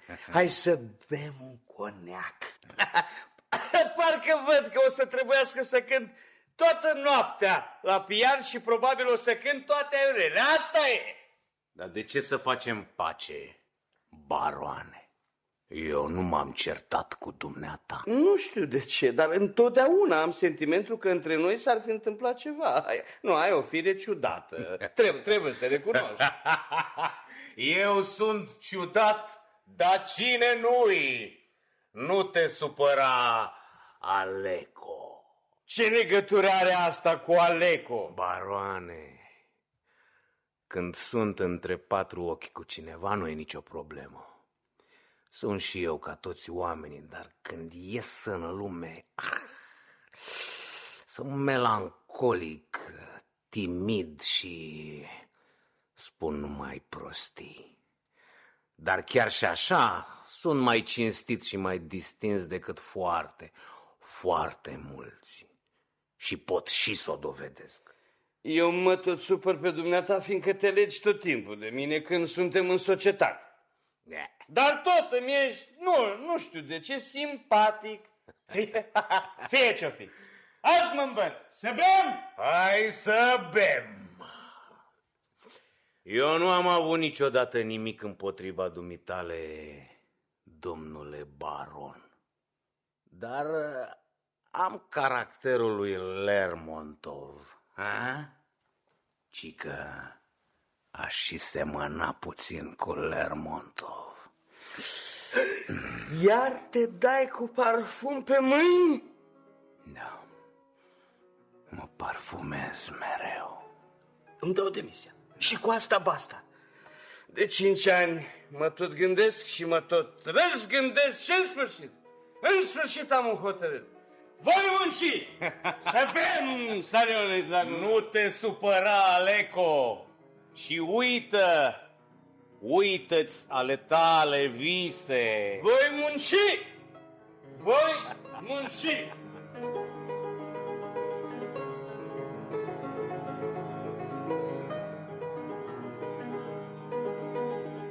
Solione, și masa a fost tipic caucaziană. Supă de ceapă, iar la friptură cehartma cu carne. Ceremșa nu e deloc carne, ci o plantă, cum ar fi ceapa noastră. Nu, îngerașule. Cehartmaua nu e ceapă, ci friptură de oaie. Iar eu îți spun că ceremșaua e ceapă. Iar eu îți spun ție că cehartmaua e carne de oaie. Iar eu îți spun ție că ceremșaua e ceapă. N-am ce să mă cer acum cu dumneata. Clar, n-ai fost niciodată în Caucaz și nici cehartma n-ai mâncat. N-am mâncat fiindcă nu o suport. Ceremșaua miroase ca usturoi. Ajunge, domnilor, vă rog. Când vin mascații? Au zis că pe la 9. Adică trebuie să apară imediat. Andrei! Băi, pridvorașul meu cel nou. Pridvorașul meu cel nou, pridvoraș făltinaș, pridvoraș cu zăvoraș. Hai, la dracu! Hai să bem, Andriușa, și să ne avem ca frații. Vin și eu cu tine, Andriușa, la Moscova, la universitate. La care? La Moscova sunt 2 universități. La Moscova e o singură universitate. Ba, îți spun că-s 2. Să fie și 3, cu atât mai bine. La Moscova sunt 2 universități. La Moscova sunt 2 universități. Cea veche și cea nouă. Iar dacă nu vă face plăcere să auziți, dacă vorbele mele vă irită, atunci pot să nu mai vorbesc. Pot chiar să mă duc în altă cameră. Bravo! Bravo! Să începem, domnilor. Eu mă așez la pian. Tare caragios acest Salione.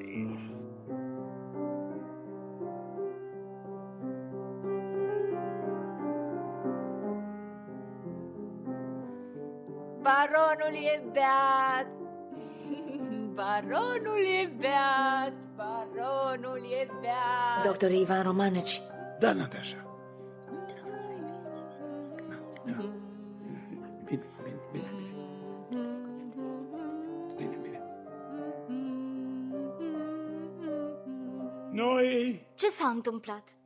trebuie să plecăm, rămâneți sănătoși. Noapte bună. E timpul să plecăm. Dacă îmi permiteți, dar mascații? Mascații nu o să mai vină.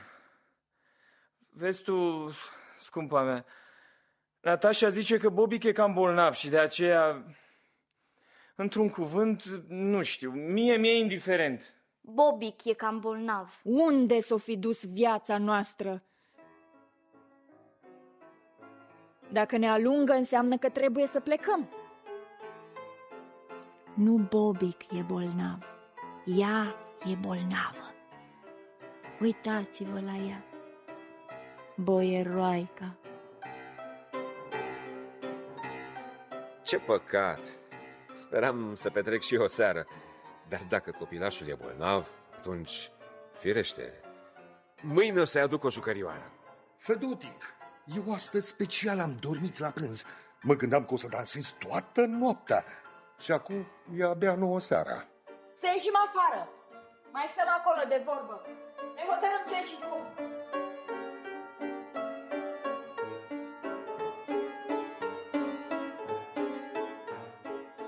Eu n-am reușit să mă însor, fiindcă viața a trecut cât ai clipi, ca un fulger. Dar și fiindcă am iubit-o nebunește pe mama ta, care era măritată. Nu trebuie să te însori. Nu trebuie, fiindcă te plictisești. Așa o fi, dar nici cu singurătatea nu e ușor. Poți să filozofezi cât vrei, dar singurătatea e tare grea, puiule. Deși, în esență, firește, e cam același lucru. Hai să mergem mai repede. De ce să ne grăbim?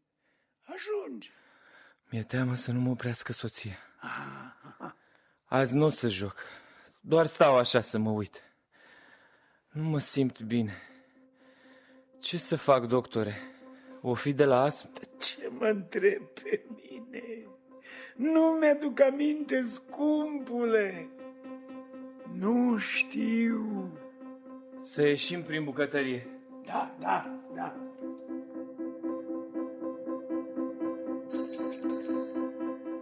Cine e acolo? Mascații. Dăiculiță, spune-le că nu e nimeni acasă. Să ne ierte. Nu e nimeni. Da. Nu e nimeni. Dar unde sunt toți? Au plecat acasă. Ciudat. Irina, ești singură. Singură. La revedere, Salione. În ultima vreme n-am fost prea discret. M-am purtat fără tact. Dar dumneata nu ești ca toate celelalte. Dumneata ești sublimă și pură. Dumneata vezi adevărul. Numai și numai dumneata mă poți înțelege. Eu iubesc profund. Nebunește iubesc. La revedere, du-te. Stai. Nu pot să trăiesc fără dumneata.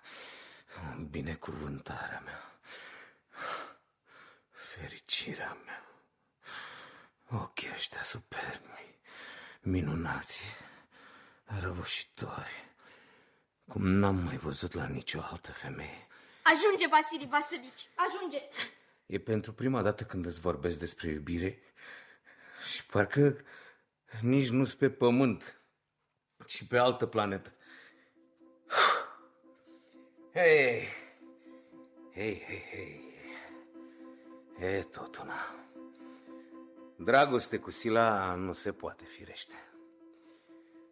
Da, dar rivali fericiți nu vreau să am. Nu e cazul.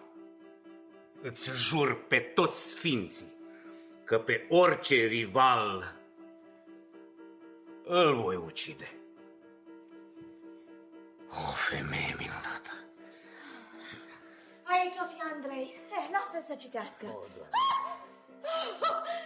Să mă ierți, Vasili Vasilici, dar n-am știut că ești aici.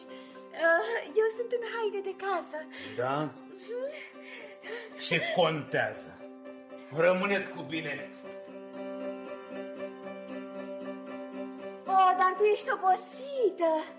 Irina, scumpă, biata mea fetiță. Ar trebui să te culci mai devreme. Bobic doarme? Doarme, dar e agitat. Apropo, scumpa mea, de mult vreau să-ți spun, dar fie tu nu ești acasă, fie n-am eu timp, mi se pare că în camera lui Bobic e frig și umezeală, iar camera ta e așa de potrivită pentru un copil, scumpa mea, draga mea. Mută-te pentru o vreme la Olea. Unde? O să stai cu Olea în cameră până una alta, iar în camera ta o să stea Bobic. E așa de drăgălaș. Azi am zis: Bobic, tu ești al meu, al meu. Iar el se uita la mine cu niște ochișori. Trebuie să fie Olga. Ce târziu vine.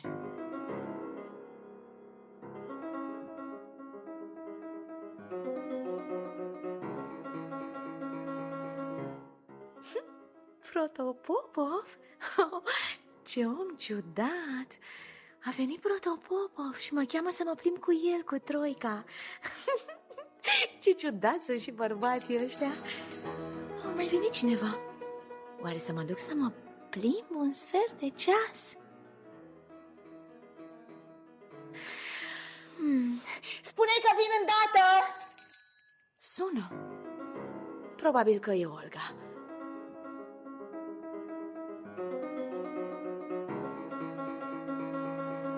Măi să fie, dar nu vine să cred. Și ziceau că o să fie petrecere. Da. Ciudat. Adineauri am plecat. Acum o jumătate de oră. Ei așteptau pe mascas. Au plecat toți. Și Mașa a plecat? Unde s-a dus? Și de ce așteaptă Protopopov jos în troică? Pe cine așteaptă? Să nu puneți întrebări. Sunt obosită. Ei, ce îmbufnată ești, Irina. Abia acum s-a terminat consiliul. Mai stovit de tot. Directoarea noastră e bolnavă și eu îi țin locul. Mă doare capul. Mă doare capul. Andrei a pierdut ieri la cărți 200 de ruble. Tot orașul vorbește despre asta. Da. Și pe mine m-a obosit consiliul. De data asta, soția a venit în cap să mă sperie și aproape că s-a otrăvit. Dar a trecut totul și mă bucur. Acum pot să-mi trag și eu sufletul. Însă, după câte se pare, trebuie să plecăm. E bine, permiteți-mi să vă urez toate cele bune. Fiodorilici, mergem să bem ceva? Hai, te rog, acasă nu pot să mă întorc în niciun caz. Sunt obosit. Nu merg, domnule Verșenin. Sunt obosit. Soția mea a plecat acasă? Probabil. Rămâneți cu bine. Mâine și poi mâine ne odihnim toată ziua. Toate cele bune. Tare aș fi vrut un ceai. Plănuisem să-mi petrec seara într-o societate plăcută, dar... O falacem omnium spem. O înșelătoare este speranța omenească, în original în limba latină. Exclamația cere cazul acuzativ. Am înțeles. În seara asta beau sigur. Noapte bună! Noapte bună! Mă doare capul. Mă doare. Andrei a pierdut. Tot orașul vorbește. Mă duc să mă culc. Mâine sunt liberă. O, Doamne, ce bine! Mâine sunt liberă. Poimine sunt liberă. Mă doare capul. Mă doare capul.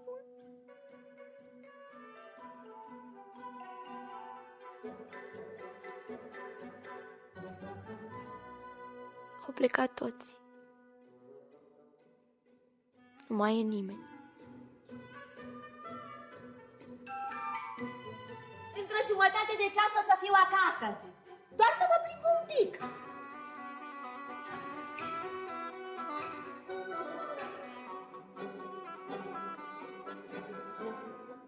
La Moscova. La Moscova. La Moscova.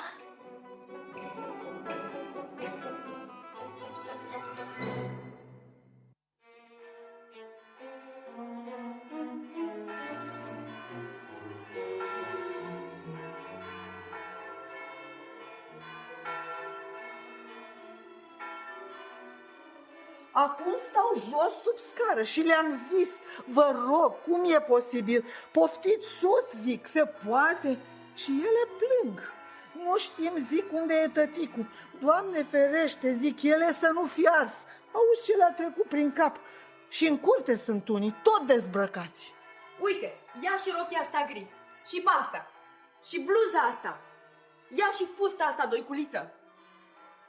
Dumnezeule, pare că ars toată străduța Kirsanovski. Ia și asta. Și pe asta. Fetele lui Verșinin s-au speriat, sărăcuțele de ele. Numai puțin a lipsit să nu ardă și casa lor. Să nopteze la noi. Nu le putem lăsa să plece acasă. Bietului Fedotic i-a ars tot. Nimic nu i-a mai rămas. Aș chema pe Ferapont, Oliușca, altfel nu o să pot să le car pe toate. Sunt degeaba! Vino încoace care ești acolo! Ce nenorocire! Și eu așa m-am săturat de toate. Ferapont! Ia toate astea și du-le jos! Acolo, sub scară, sunt domnișoarele Colotilin. Dă-le lor! Și pe asta să le-o dai. Am priceput. Și Moscova ars în 1812. Doamne, Doamne, Dumnezeule! Și franțuzii se minunau. Hai, du-te! Du-te odată! Da, am priceput. Asta. Doiculiță, dragă, dă-le tot! Noi nu avem nevoie de nimic. Dă-le tot, doiculiță! Eu sunt frântă. Abia mă mai țin picioarele. Pe fetele lui Verșinin nu trebuie să le lăsăm să se ducă acasă. Fetele o să doarmă în salon. Verșinin jos la baron și Fedotic tot la baron. Sau la noi în sufragerie. Doctorul ca un făcut s-a îmbătat. E beat turtă și la el nu putem trimite pe nimeni. Și soția lui Verșinin tot în salon. Oliușca, scump, nu mă izgoni, nu mă izgoni.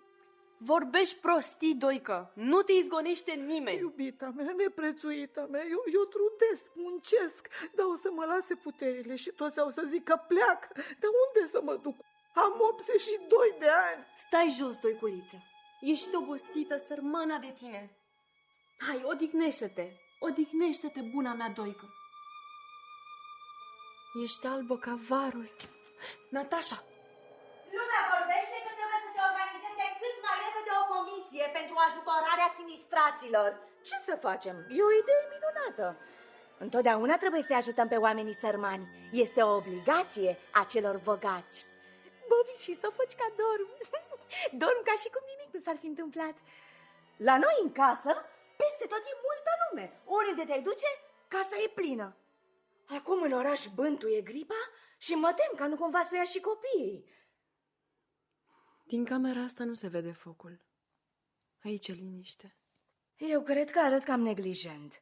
Ci că m-am îngrășat, dar nu e adevărat. Absolut deloc. O, și Mașa doarme. E obosită, sărăcuța de ea.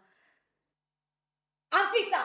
Să nu îndrăznești să stai jos în prezența mea! Ridică-te și pleacă de aici! Bine.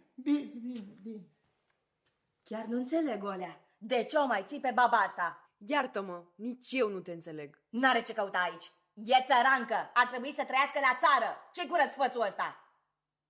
Mie îmi place să fie ordine în casă. N-ar trebui să ținem nimic inutil în casă. Tu, sărăcuța, ești obosită. Olga, directoarea noastră e obosită. Când sofocica mea va crește mare și va merge la liceu, o să-mi fie frică de tine. Nu o să fiu directoare. O să te aleagă, Olecica. E hotărât? O să refuz, nu pot. E peste puterile mele. Natasha, așa de grosolan ai vorbit adineori cu Doica. Iartă-mă, nu sunt în stare să suport una ca asta. Chiar am văzut negru în fața ochilor. Iartă-mă, Olea.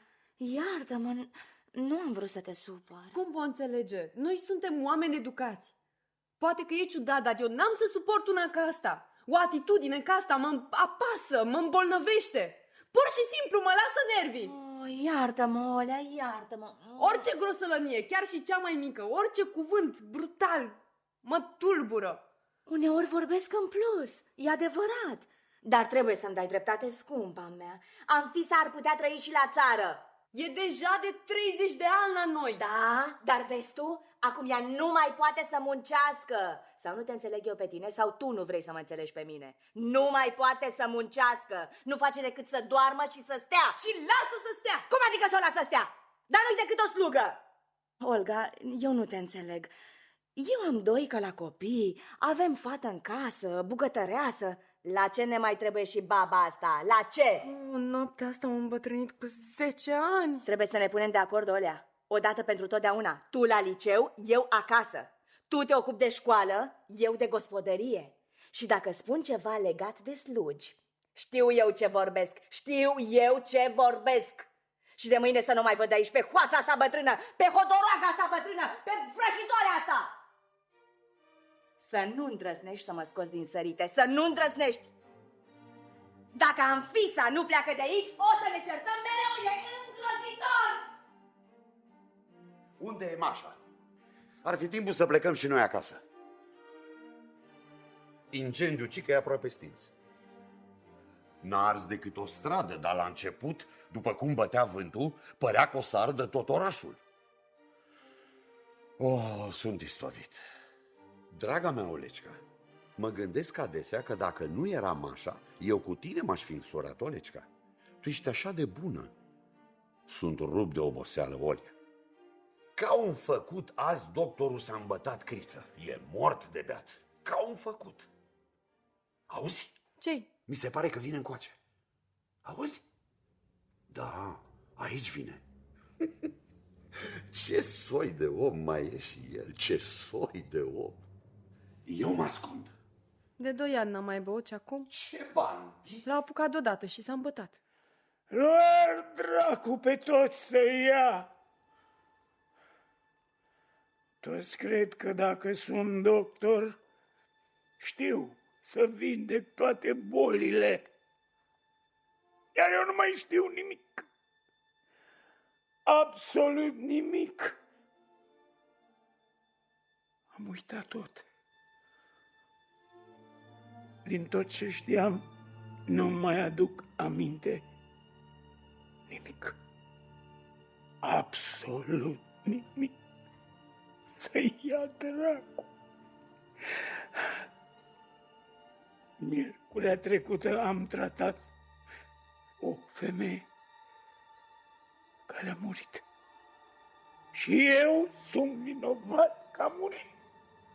Da! Acum 20 de ani mai știam câte ceva. Dar acum nu mai amintesc nimic. Absolut nimic. Capul îmi e gol. Și sufletul mi-e rece. Poate că nici nu sunt om. Poate că doar arăt ca unul care are mâini și picioare și cap. Poate că nu exist deloc, ci doar mi se pare că merg, mănânc, dorm. Oh,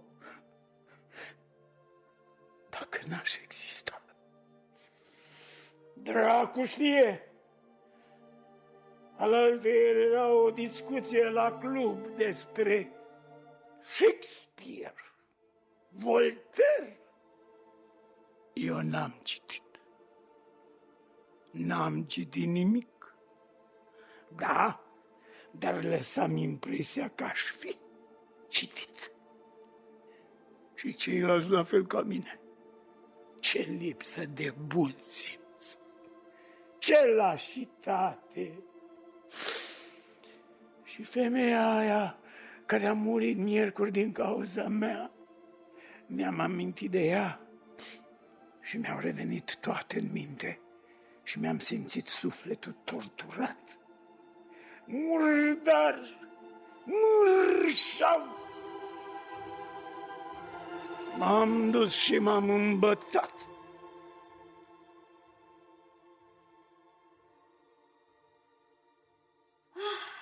Să stăm aici. Nu o să intre nimeni.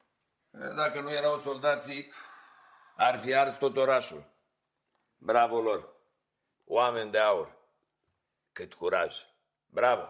Cât e ceasul, domnilor? E ora 4 deja. Se luminează de ziua. Toți stau în sufragerie. Nimeni nu pleacă. Și salionul ăsta al dumitale stă.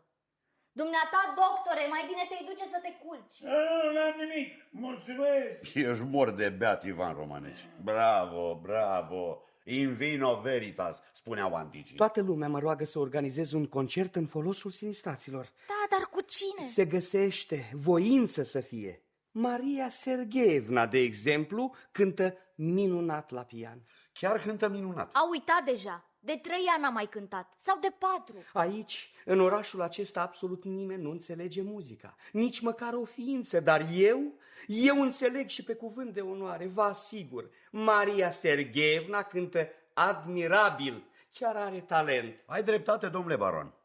Eu o iubesc foarte mult pe Mașa.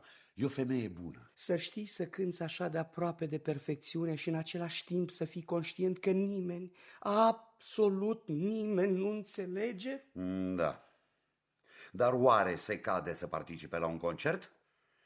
Eu, de fapt, domnilor, nu știu nimic. Poate că o să fie bine. Trebuie să recunosc că directorul nostru e un om bun, chiar foarte bun, foarte inteligent, dar are un mod de a privi lucrurile... Firește, nu e treaba lui și totuși, dacă vreți, aș putea să vorbesc cu el.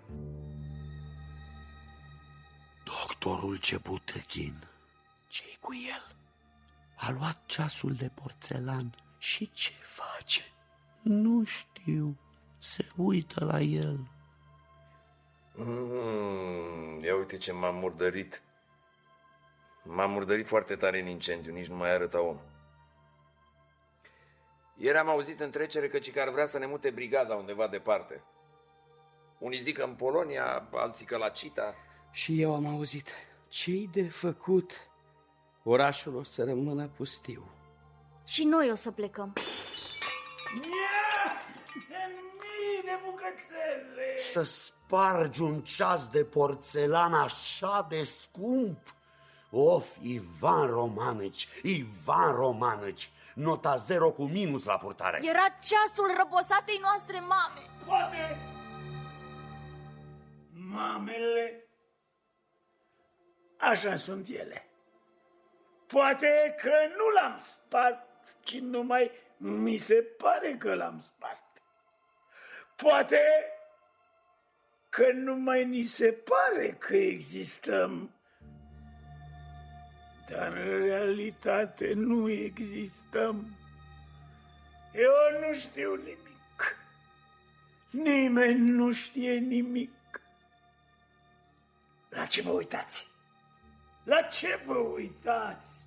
Natasha are o idilă cu Protopopov și voi nu vedeți. Voi stați aici și nu vedeți nimic. iar Natasha are o idilă cu Protopopov.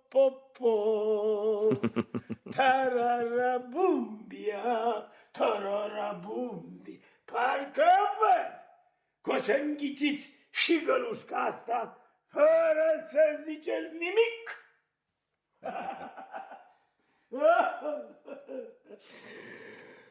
Da. Cât de ciudat e totul, de fapt. Când a izbucnit incendiul, am alergat cât am putut de repede acasă. Mă apropii, mă uit, casa noastră e întreagă și la locul ei, în afara oricărui pericol. Dar cele două fiice ale mele stau în prag numai în cămășuțe și mama lor nu e nicăieri. Oamenii se agită, caii și câinii aleargă, iar pe fața fetelor văd neliniștea, groaza și cum implorau,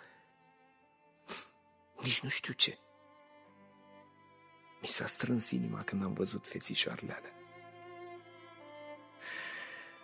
O, Doamne Dumnezeule! Mă gândesc câte le va mai fi dat să trăiască de aici înainte acestor fetițe de-a lungul întregilor vieți. Le iau în brațe, alerg și nu mă gândesc decât la un singur lucru.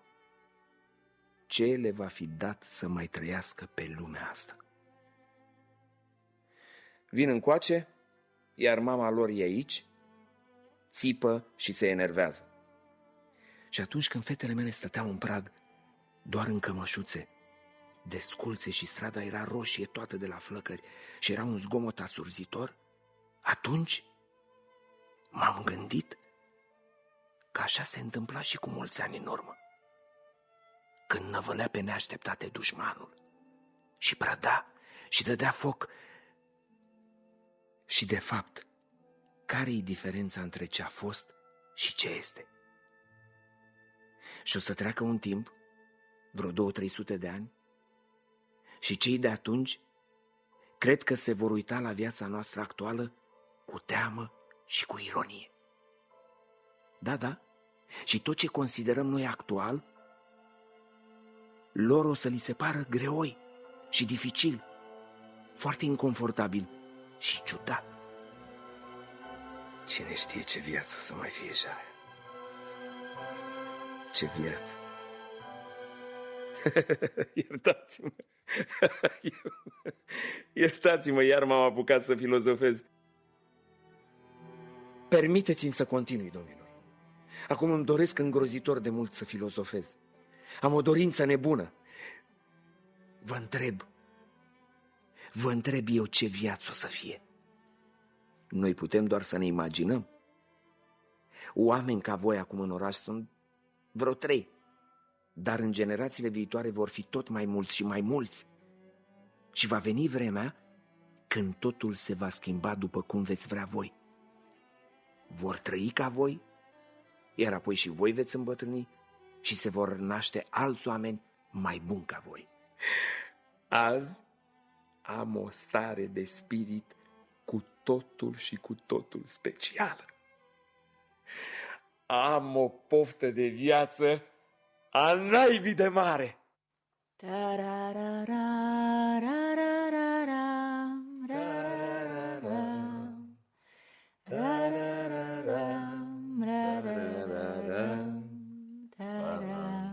Fedotic! Ars până la temelie! Ce glumă mai e și asta? Chiar a ars tot? Tot până la temelie, n-a mai rămas nimic. Și chitara a ars, și fotografiile au ars, și toate scrisorile mele. Și carnețelul pe care vreau să ți-l dăruiesc dumitale a ars. Salionui!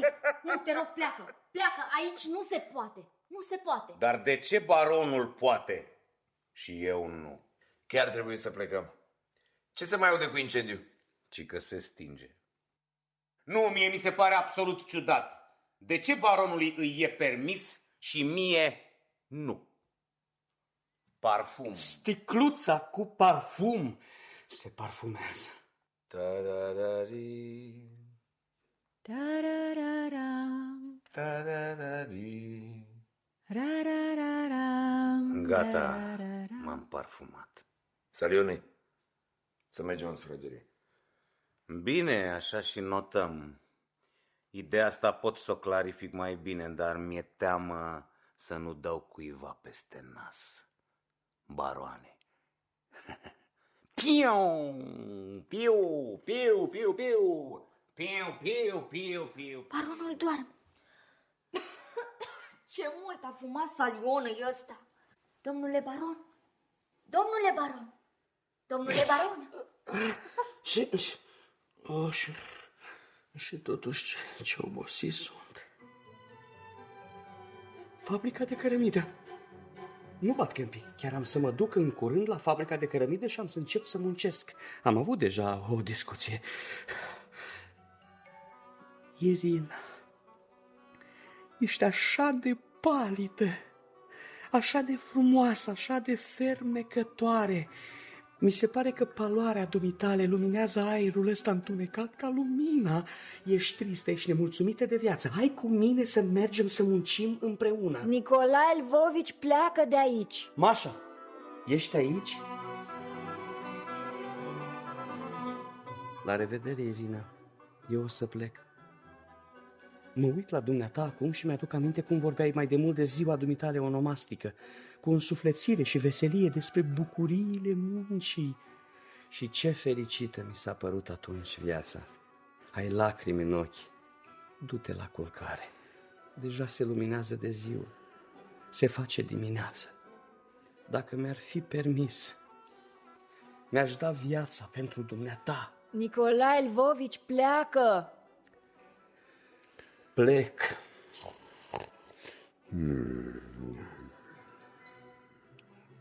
Dormi, Feodor? Mai bine te-ai fi dus acasă. Oh, draga mea Mașa, iubita mea Mașa. E obosit. Mai bine ai lăsat-o să se odihnească, Fedia. Plec acum.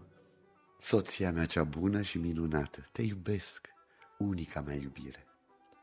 Amo, amas, amat, amamus, amatis, amant. Nu, e adevărat, ești minunată. Sunt căsătorit cu tine de 7 ani, dar mi se pare că abia ieri ne-am cununat. Pe cuvânt de onoare, e adevărat. Tu chiar ești o femeie minunată, iar eu sunt împlinit. M-am săturat. Sunt împlinit. M-am săturat. Sunt împlinit. M-am săturat. Uite că nu-mi iese din cap, e de-a dreptul revoltător. Îmi stă ca un ghimpe în suflet. Nu pot să tac. De Andrei vorbesc. A ipotecat casa la bancă și toți banii i-a luat nevastă sa. Dar casa nu-i aparține numai lui, ci la toți 4. El trebuie să știe asta dacă e om cinstit. La ce-ți mai stă și ție capul, Mașa? Ce-ți trebuie? Andriușa e dator peste tot și e treaba lui. Oricum, e revoltător. Noi nu suntem săraci. Eu muncesc, predau la liceu, apoi dau meditații. Sunt un om cinstit, simplu. Omnia mea me comporto, cum se spune. Eu n-am nevoie de nimic, dar mă revoltă nedreptatea. Pleacă, Feodor. Ești obosită. Odihnește-te o jumătate de oră și eu o să stau acolo și o să te aștept. Dormi. Sunt împlinit. Sunt împlinit. Sunt împlinit. Într-adevăr, cum a mai decăzut Andrei al nostru. Cum s-a ofilit și a îmbătrânit lângă femeia asta. Cândva se pregătea să devină profesor la universitate, iar ieri se lăuda că a ajuns în sfârșit membru în Consiliul Zemstvei. El e membru în Consiliu, iar Protopopov e președinte. Tot orașul vorbește, râde și numai el nu știe nimic și nu vede. Și uite, toți au alergat la incendiu, iar el stă în camera lui și nici nu-i pasă ce se întâmplă. Nu face decât să cânte la vioară. O, e îngrozitor! Îngrozitor! Îngrozitor! Eu nu pot. Nu pot să mai suport. Nu pot. Nu mai pot. Ce-i cu tine? Lăsați-mă în pace. Lăsați-mă. Nu mai suport. Ce-i cu tine, draga mea? Unde? Unde a dispărut? Unde e? O, Doamne Dumnezeule! Am uitat tot. Am uitat. Mi s-au amestecat toate în cap.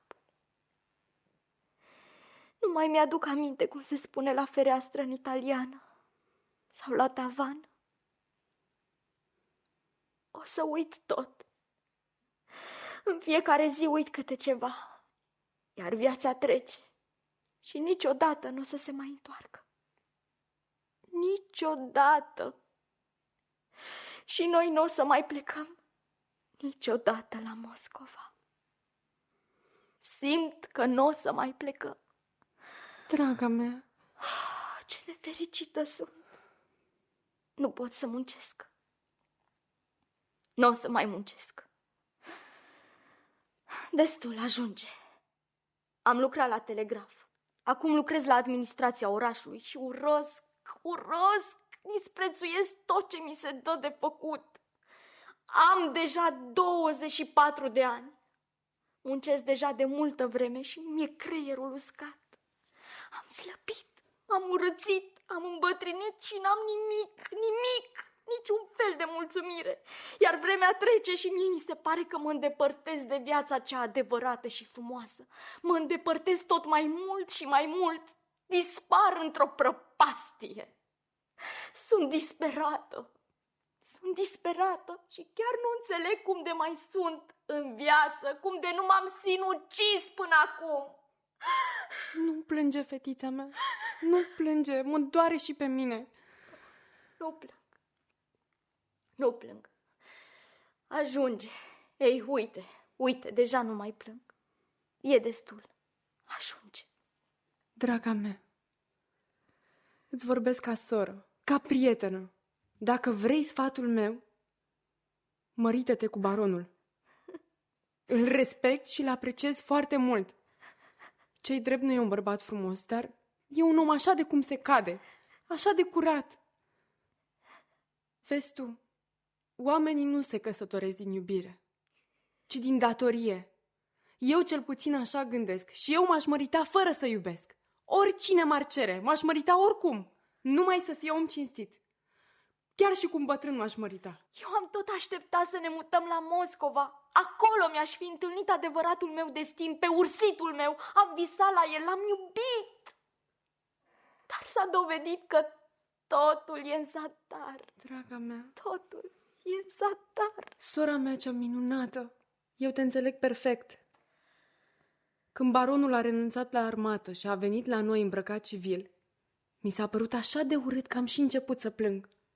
Și mă întreba, de ce plângi? Cum să-i spun? Dar dacă ar da Dumnezeu să se însoare cu tine, aș fi fericită. Atunci ar fi altceva, cu totul altceva.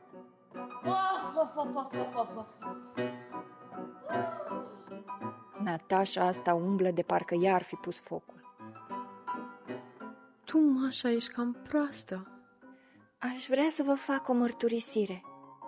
Ești cea mai proastă din familia noastră. Dragile mele surori, iartă-mă, te rog. Dragile mele,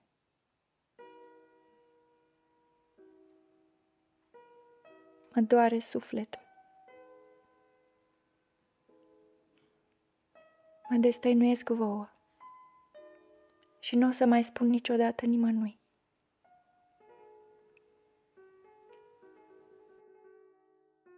Vă spun chiar în clipa asta. E secretul meu, dar voi tot trebuie să-l știți. Nu mai pot să tac.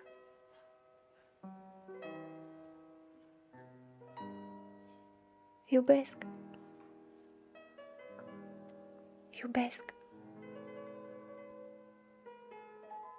Îl iubesc pe omul ăsta. Tocmai l-ați văzut. Ei bine, da. Ce să fac? Ce să o mai lungesc? Îl iubesc pe Verșunin. Lasă-mă așa. Oricum nu aud. Ce pot să fac? La început mi s-a părut ciudat. Apoi mi-a fost milă de el. Apoi am început să mă îndrăgostesc de el. M-am îndrăgostit de vocea lui, de cuvintele lui, de nefericirile lui, de fiicele lui. Oricum nu aud. Orice prostie îi spune, eu n-aud. Ce ciudată mai ești și tu, Olea. Îl iubesc. Înseamnă că asta e soarta mea. Adică ăsta e destinul meu. Și el mă iubește.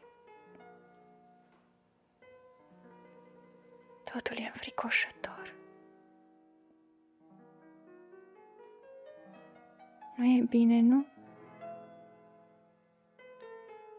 La Moscova. Irina, draga mea, o să ne trăim și noi cumva viața. Ce să o alege de noi? La Moscova. Când citești un roman, ți se pare că toate astea au fost de mult și totul e clar. Dar când iubești tu însăți, atunci înțelegi că nimeni nu știe nimic și că fiecare trebuie să facă singur propriile alegeri. Dragele mele, surorile mele, v-am mărturisit vouă. Acum voi tăcea.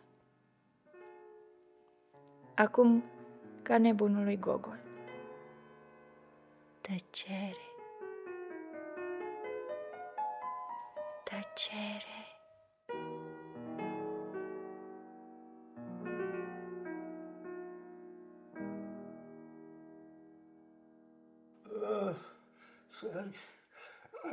Ce-ți trebuie, Ferapont?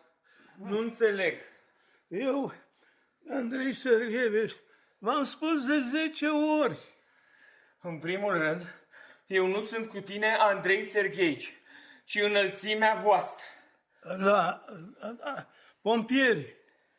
pompierii înălțimea voastră cer voie să le permiteți să se ducă la râu prin grădină. Altfel trebuie să o ocolească și să o ocolească ei pedeapsă curat. Bine. A? Cum? Spune-le că se poate. Da.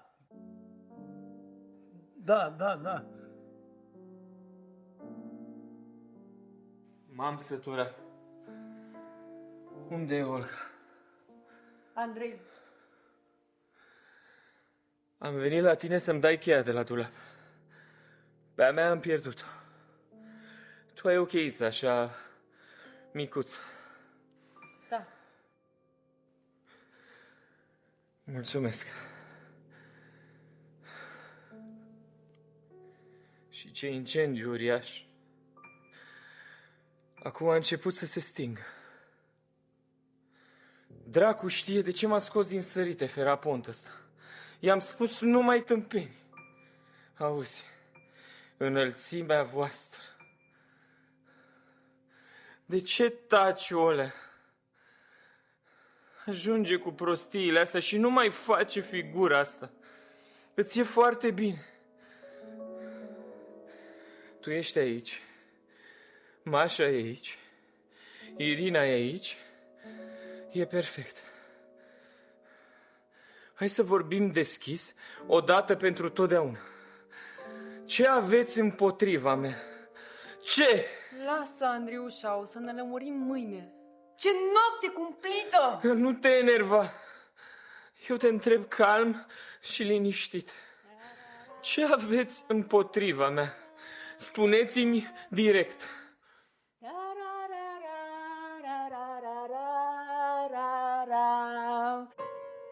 La revedere, Olea!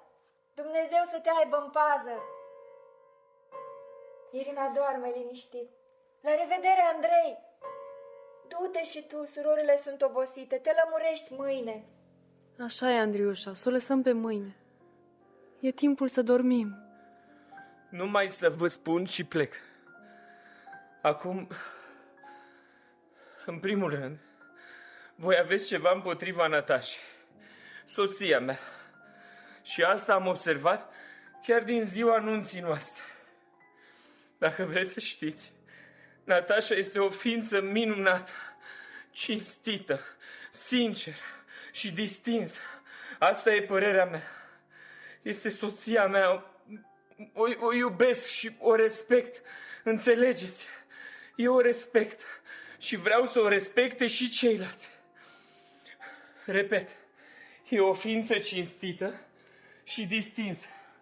Și toate nemulțumirile voastre, iertați-mă, nu-s decât caprici. În al doilea rând, voi parcă sunteți supărate, fiindcă eu nu sunt profesor și om de știință, dar muncesc la Zemstvo. Sunt membru al administrației locale și consider că această slujbă este la fel de sacră și de importantă ca și slujirea științei. Sunt membru în Consiliul Zemstvei și mă mândresc cu asta, dacă vreți să știți. În al treilea rând, aș vrea să vă mai spun, am ipotecat casa și nu v-am cerut permisiune. Aici, da, sunt vinovat și vă rog să mă iertați. Datoriile m-au împins să fac asta. 35.000. Deja nu mai joc cărți. Am renunțat de mult. Dar cel mai important lucru pe care îl pot spune în apărarea mea este faptul că voi, fetelor, voi primiți o pensie. Iar eu nu am niciun venit. Mașa e aici? Unde e? E ciudat. Nu mă ascultați. Nu mă ascultați. Natașa e o ființă minunată. E cinstit. Când m-am însurat, mă gândeam că vom fi fericiți. Vom fi fericiți cu toți. Dar Dumnezeu, dragile mele surori, dragi surori, voi nu aveți încredere în mine. Nu aveți încredere.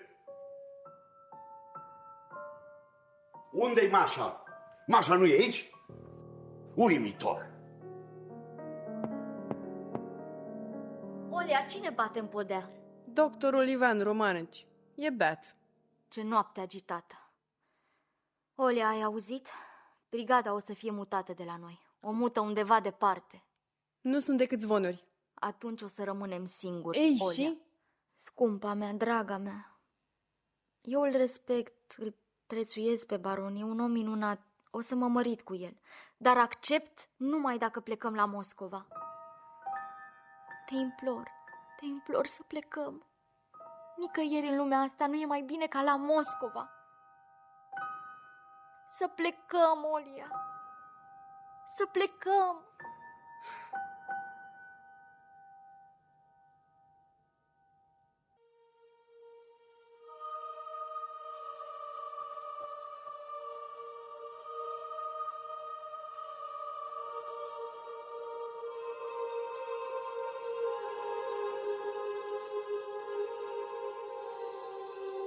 Fedotic, ești un om de treabă și noi doi am trăit în bună armonie. Domnule Rode, încă o dată, adio, dragul meu. La revedere. Nu la revedere, ci adio. Nu o să ne mai vedem niciodată. Ei, cine știe? Uite că am început și eu să plâng. Dar poate că o să ne mai întâlnim vreodată. Peste 10-15 ani. Dar atunci abia o să ne mai recunoaștem. O să ne salutăm cu răceală. O fotografie. Stați! Încă una. Ultima. Domnule baron, nu o să ne mai vedem. Sublocotenent Rode? Baroane. Rode... Irina, mulțumesc pentru tot. O să dea Dumnezeu și o să ne mai întâlnim. Pentru tot. Să ne scrieți, neapărat să ne scrieți. Rămâneți cu bine, dragii mei copaci.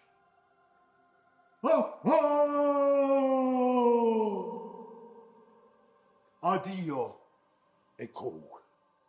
Poate că o să vă însurați acolo în Polonia, iar nevestele poloneze o să vă îmbrățișeze și o să vă spună Cocianie.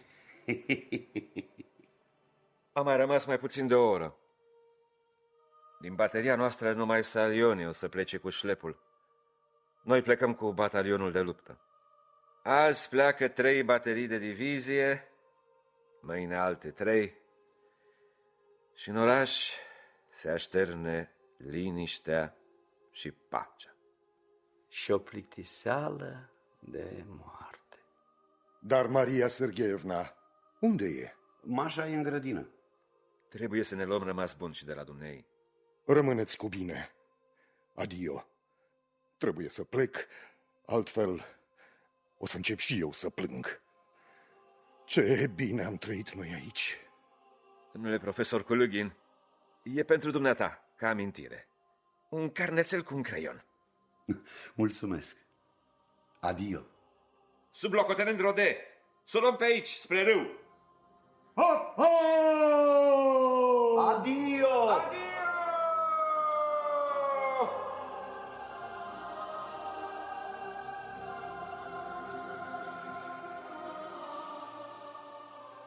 Au plecat. Și de la mine a uitat să-și a rămas bun. Și dumneata, ce-ai făcut? Păi nu știu cum, dar și eu am uitat. Oricum o să-i revăd în curând. Mâine plec și eu. Da. A mai rămas o singură zi, Irina. Peste un an am să fiu lăsat la vatră, am să mă întorc aici și o să-mi petrec restul zilelor lângă dumneata. Doar un anișor mi-a mai rămas până la pensie. O să vin aici la voi și o să-mi schimb complet viața. O să mă fac așa de liniștit, de binevoitor, de cum se cade. Chiar ar trebui să-ți schimbi viața, puiule. Într-un fel sau altul, chiar ar trebui. Da, și eu simt. Tarara, bumbia, pe o piatră ea stăteam. Tarara, bumbia. Ești incorrigibil, Ivan Romanovici, incorrigibil. Păi o să vin ucenic la dumneata, profesore. Poate m-aș îndrepta. Fiodor și-a ras mustața. Nici nu pot să mă mai uit la el. Dar de ce? Ce zice eu cu ce semen, dar nu-mi permit. Păi de ce? E așa de plăcut. E un modus vivendi. Directorul nostru și-a ras mustața. Și când am devenit inspector, am făcut și eu la fel. M-am bărbierit. Nimănui nu-i place, dar mie tot una. Eu sunt mulțumit. Cu mustață sau fără, eu sunt la fel de mulțumit. Ivan Romanovici, dragul meu, puiule, eu sunt teribil de neliniștită. Dumneata ai fost ieri pe bulevard. Spune-mi ce s-a întâmplat acolo. Ce s-a întâmplat? Nimic. Fleacuri. Nu contează. Cică Salionui s-a întâlnit ieri cu baronul pe bulevard în fața teatrului. Terminați! Bine, e adevărat că... În fața teatrului. Salionui s-a luat de baron, care la rândul lui nu s-a putut abține și l-a jignit. Nu știu. Nu știu, nu-s decât prostii. Am auzit că la o școală normală profesorul a scris cuvântul ăsta, prostii, și un elev a citit prostium, crezând că e în latină. Ridicol și uimitor. Se zice că Salionei e îndrăgostit de Irina și parcă a ajuns să-l urască pe baron. Ceea ce e de înțeles. Irina e o fată foarte bună. Chiar seamănă cu Mașa, la fel de visătoare. Numai că dumneata, Irina, ai o fire mai blândă. Deși până la urmă și Mașa are o fire foarte plăcută. Eu o iubesc pe Mașa.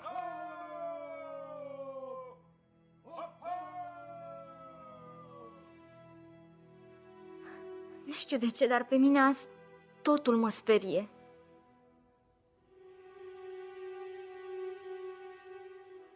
Totul e pregătit. După masă îmi trimit lucrurile. Mâine mă cunun cu baronul. Și tot mâine plecăm la fabrica de cărămidă. Iar poi mâine o să fiu deja la școală. Începe o viață nouă. Cumva o să mă ajute Dumnezeu. Când am dat examenul de profesoară, chiar am plâns de bucurie, de emoție. De acum trebuie să vină căruța după lucruri. Cam așa e. Numai că toate astea, nu știu de ce, mi se par și cumva neserioase. Sunt multe idei și puține lucruri serioase. Altfel, eu îți doresc din tot sufletul numai bine. Draga mea Irinucica, buna mea, lumina ochilor mei, pleci departe. O să fie greu să ajung la dumneata. Eu am rămas în urmă ca o pasăre călătoare care a îmbătrânit și nu mai poate zbura. Zburați! Zburați, dragii mei, zburați cu Dumnezeu! Fiorărilici, ți-ai ras degeaba mustața! O să vedeți voi. Azi pleacă militarii și totul va fi iar ca înainte. Orice s-ar zice, Mașa e o femeie bună, cinstită, eu o iubesc foarte mult și sunt mulțumit de soarta mea. Soarta oamenilor e diferită. Uite, aici la noi la Percepție lucrează un fost coleg de școală. L-au exmatriculat în clasa a 5-a de liceu pentru că nu putea sub nicio formă să înțeleagă ut consecutivum. Acum e sărac lipit pământului. E bolnav și când mă întâlnesc cu el mereu îi zic: bună ziua, ut consecutivum. Da, zice el, tocmai în ut consecutivum. Și începe să tușească. În schimb, mie îmi merge bine pe toate planurile. Sunt fericit. Am primit chiar și ordinul Sfântul Stanislav clasa a 2-a și acum predau eu însumi la școală acest consecutivum. Firește, sunt un om inteligent, mai inteligent decât foarte mulți. Dar nu în asta constă fericirea.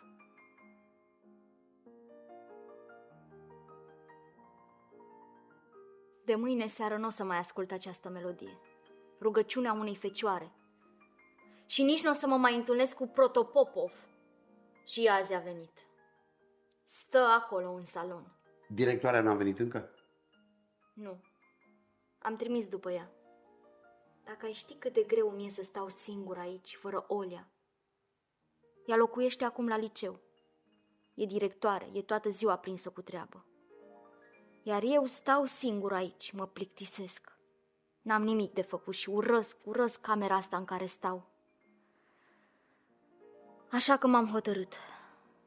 Dacă nu mi-e dat să trăiesc la Moscova, atunci așa să fie. Înseamnă că asta e soarta mea. N-am ce face. Totul e în voia Domnului. Ăsta e adevărul. Baronul m-a cerut de nevastă. Ce să fac? M-am gândit bine și m-am hotărât. E om bun, chiar neașteptat de bun. Și deodată parcă mi-au crescut aripi, m-am înveselit, m-am simțit ușurată. Și am început să-mi doresc din nou să muncesc. să muncesc. Numai că, uite, ieri s-a întâmplat ceva misterios care nu-mi dă pace. Prostii! Directoarea! A venit doamna directoare. Să mergem. Tarara, bumbia, pe o piatră ea stătea, tarara, bumbia, tarara, bumba, râmbărărâm, bam, bam, bam, tiara. Andrei, stă aici și pierde vremea. Și ce? Nimic. Dumneata, doctore, ai iubit-o pe mama? Foarte mult, Mașa. Foarte mult. Dar ea pe dumneata? Asta nu mai ți-o minte. Al meu e aici? Așa zicea cândva bucătăreasa noastră, când vorbea despre sergentul ei. Al meu. Al meu e aici? Încă nu. Când iei fericirea în derâdere și apoi o pierzi încetul cu încetul, cum am făcut eu, fără să-ți dai seama te înnăsprești, te vii răutăcioasă. Uite aici, aici, în piept clocotește. Uită-te la Andrei, frățiorul nostru. Toate speranțele i s-au năruit. Mii de oameni au ridicat un clopot, s-au cheltuit mulți bani și multă muncă și deodată a căzut și s-a spart. Brusc. Așa, din senin. Așa și Andrei. Oare când o să se liniștească lucrurile în casa asta? E atâta zgomot. În curând, în curând. Am un ceas vechi care bate ora. Prima, a doua și a cincea baterie vor pleca la 1 fix. Iar eu, mâine. Pentru totdeauna? Nu știu. Poate că peste un an am să mă întorc, deși dracu știe. Și parcă mai contează. Orașul o să rămână pustiu. De parcă ar fi așezat sub o pânză întunecată. Ieri s-a întâmplat ceva în fața teatrului. Nu-s decât prostii! Toată lumea vorbește despre asta, iar eu nu știu nimic. Salionei s-a apucat să-l șicaneze pe baron, care s-a enervat și l-a jignit. Așa că până la urmă Salionei a fost obligat să-l provoace la duel. Se pare că e timpul deja. La 12:30 în pădurea de pe celălalt mal al râului. Se vede de aici. Pif, paf.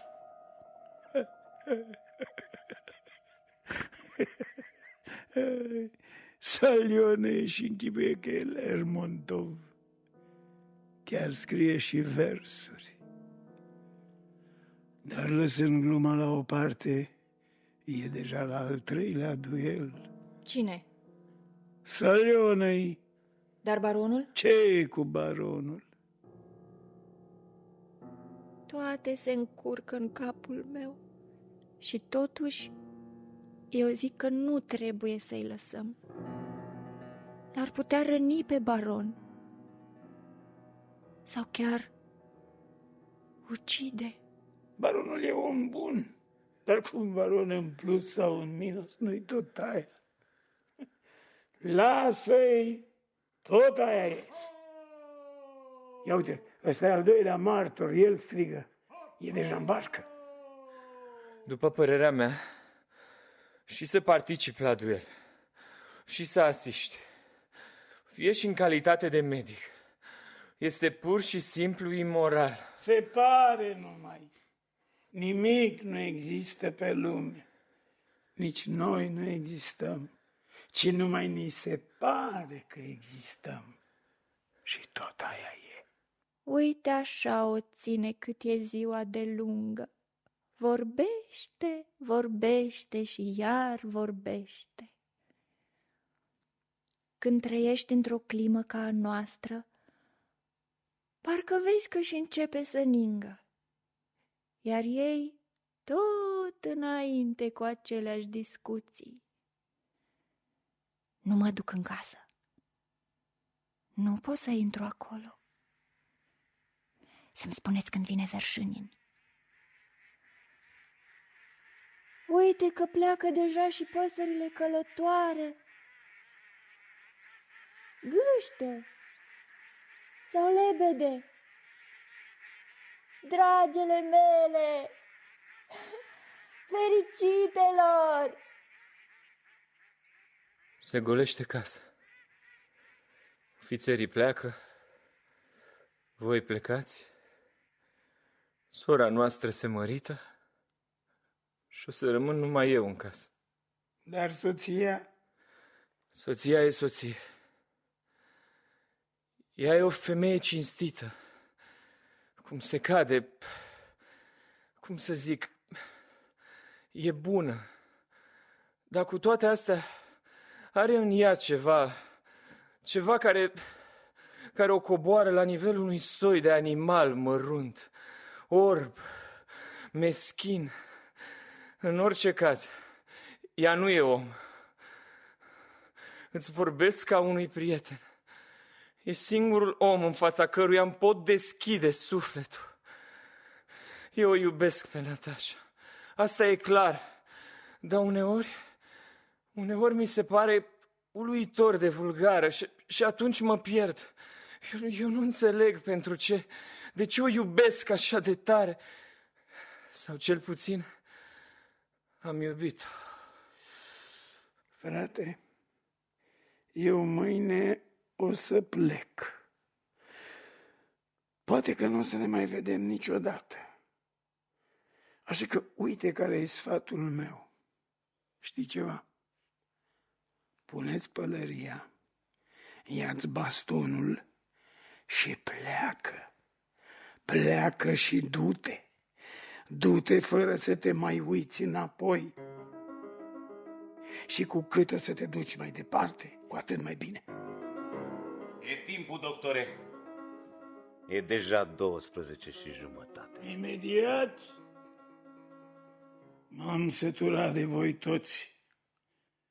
Dacă întreabă cineva de mine, Andrușa, să-i spui că mă întorc imediat. Nici să zică pâs n-a apucat, că ursul l-a și înhățat. Ce te tot vaiți, moșule? Păi... Ești bine, sănătos? Sănătos, ca un cal. Moșul se enervează degeaba. O să-mi fac și eu o mică plăcere și o să-l împușc, așa ca pe un sitar. Azi am golit o sticluță întreagă de parfum și tot îmi miros mâinile. Îmi miros a cadavru. Da. Așa că mai știi versurile alea?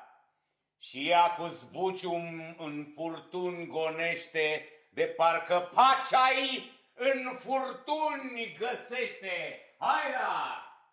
Da, da. Nici să zică pâs n-a apucat, că ursul l-a și înhățat. Hai, hop, ho!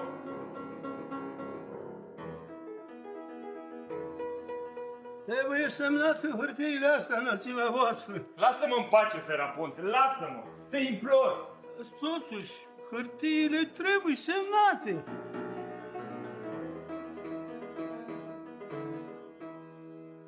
Of, Mașa, of. Culeghin ăsta cred că e singurul om din oraș care se bucură că pleacă militarii. E de înțeles. Acum orașul nostru va rămâne pustiu. Irina, draga mea, mă întorc repede. Unde te duci? Trebuie să mă duc până în oraș și apoi o să-mi conduc colegii. Nu e adevărat. Nicolai, de ce ești așa de împrăștiat azi? Ce s-a întâmplat ieri lângă teatru? Într-o oră mă întorc și o să fiu din nou cu tine. Prea frumoasa mea, au trecut deja 5 ani de când te iubesc și tot nu pot să mă obișnuiesc. Și mi se pare că ești din ce în ce mai frumoasă. Ce păr minunat, răvășitor, ce ochi! Mâine te voi lua de aici, vom munci, vom fi bogați, visele mele vor prinde viață, vei fi fericită. Numai un singur lucru, unul singur mai lipsește. Tu nu mă iubești. Asta nu stă în puterile mele. Voi fi soția ta, îți voi fi credincioasă și supusă. Dar nu te iubesc. Ce-i de făcut? Eu n-am iubit pe nimeni în viața mea. Atât am visat la iubire. Visez de atâta vreme, zi și noapte. Dar sufletul meu e ca un pian scump, care a rămas închis și cheia s-a pierdut. Ai o privire tare neliniștită. N-am dormit toată noaptea. În viața mea nu există nimic atât de înspăimântător care ar putea să mă sperie. Numai cheia asta pierdută îmi sfâșie sufletul. Nu mă lasă să dorm. Spune-mi ceva. Ce? Spune-mi ceva. Ce să-ți spun? În jurul nostru totul e atât de misterios. Bătrânii copaci sunt tăcuți. Spune-mi ceva. Ce? Ce să-ți spun? Ce? Orice. Ajunge. Ajunge. Ce fleacuri. Ce mărunțișuri stupide pot căpăta uneori importanță în viață. Așa, dintr-o dată, hodoronc-tronc. De obicei râs de ele, le consider lipsite de importanță și totuși mergi mai departe, mergi înainte și simți că nu ai putere să te oprești. Mai bine să nu mai vorbim despre asta. Azi sunt vesel. Parcă acum văd pentru prima oară brazii ăștia, arțarii, mestecenii ăștia. Și toți se uită la mine curioși și așteaptă ce copaci frumoși. Și de fapt, ce viață frumoasă ar trebui să fie în preajma lor. Irina, trebuie să plec. E timpul deja. Uite, copacul ăsta s-a uscat, dar tot se mai leagă în vânt împreună cu ceilalți. Mi se pare că dacă o să mor, tot așa o să particip și eu la viață într-un fel sau altul. Rămâi cu bine, draga mea. Actele pe care mi le-ai dat sunt pe masa mea sub calendar. Vin și eu cu tine. Nu! Irina! Ce-i? Azi nu mi-am băut cafea. Să le spui să-mi facă și mie?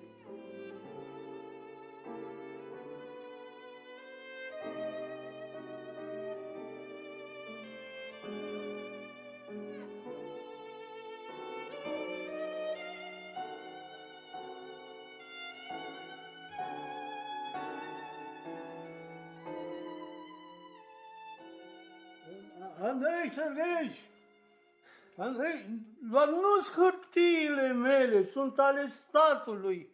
Nu le-am răscocit eu.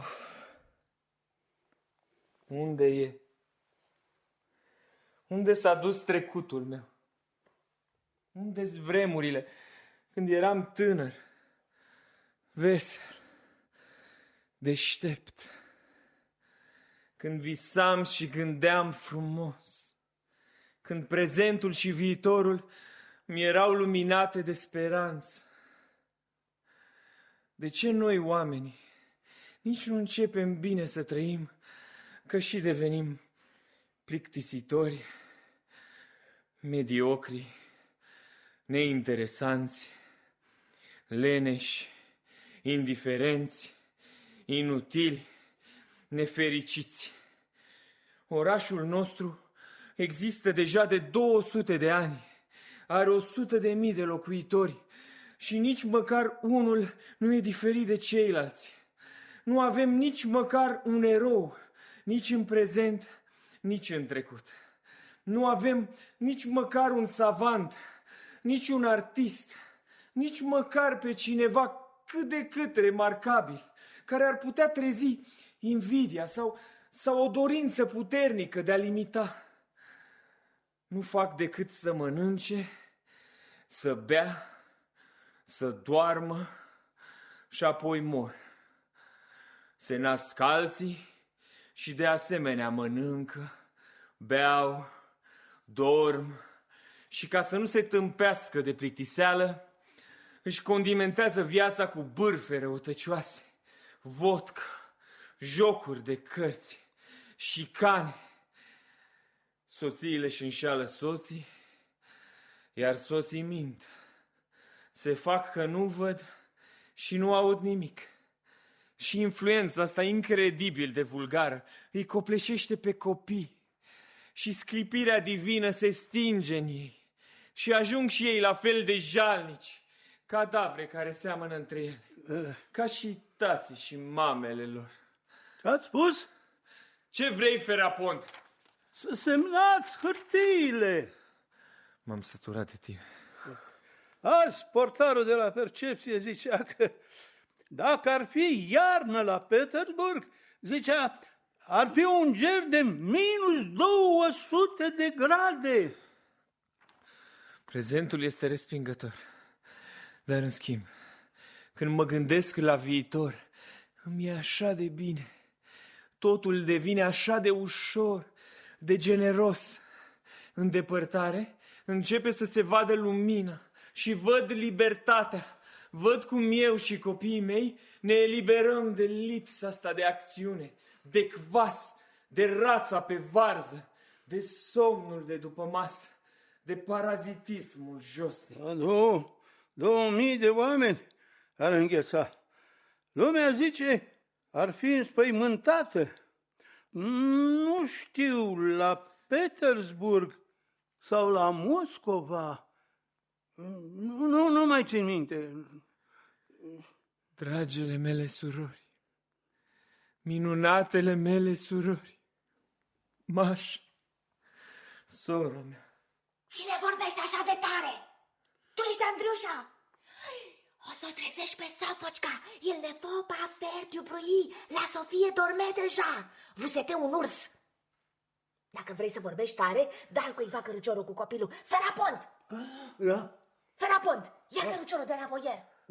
Așa fac. Dar vorbesc încet. Bobic, ștrengarule, Bobic, răule. Bine, Ferapont, le citesc și semnez ce trebuie și o să le duci înapoi la Zemstvă. Bobic, cum o cheamă pe mama ta? Dragul meu drag. Și aici cine e? E tușa Olea? Spune-i tușii, bună ziua, Olea!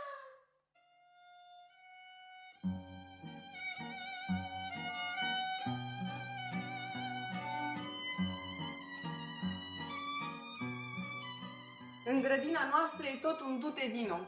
Trece cine vrea și cine nu vrea.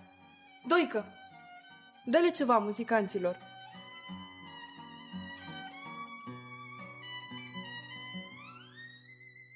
Mergeți cu Dumnezeu, oameni buni! Lumea amărâtă, că de sătul nu te apuci de cântat.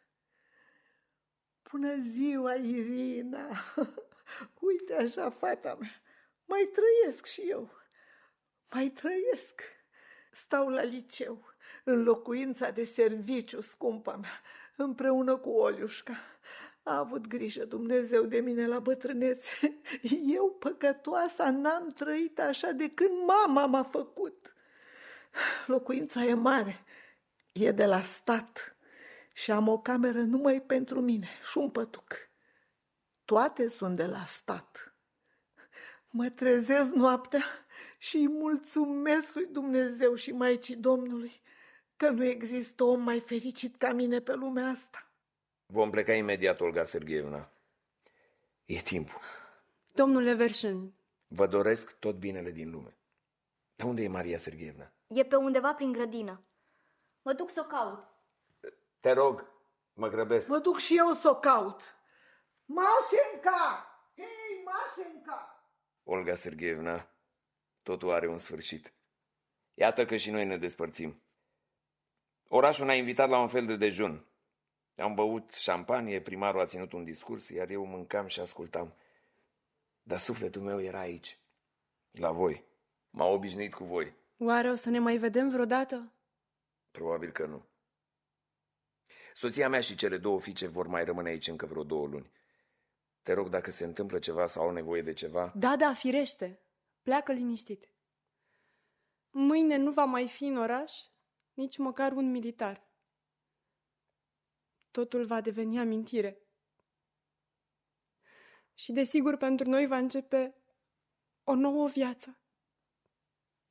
Nimic nu se întâmplă după cum vrem noi. Eu n-am vrut să fiu directoare și totuși m-am făcut. Asta înseamnă că la Moscova nu o să am parte să ajung. Ei bine, mulțumesc pentru tot. Și să mă iertați dacă v-am greșit cu ceva. Am vorbit mult, mult prea mult și pentru asta să mă iertați și să nu-mi păstrați o amintire urâtă. Ce-o fi cu Mașa de nu vine? Ce să-ți mai spun la despărțire? Despre ce să mai filozofez? Da, viața e grea. Multora dintre noi ni se pare lipsită de sens și de speranță. Dar cu toate astea, trebuie să recunoaștem că devine din ce în ce mai senină și mai ușoară. Și după câte se vede, nu e departe vremea când va deveni foarte luminoasă. E timpul să plec. Înainte, omenirea era ocupată cu războaiele, umplându-și toată viața cu campanii, incursiuni, cuceriri, iar acum toate astea sunt depășite. Dar au lăsat în urma lor un gol uriaș pe care deocamdată nu avem cu ce umple. Iar omenirea caută cu înflăcărare și cu siguranță va găsi. Numai de-ar găsi mai repede. Știi?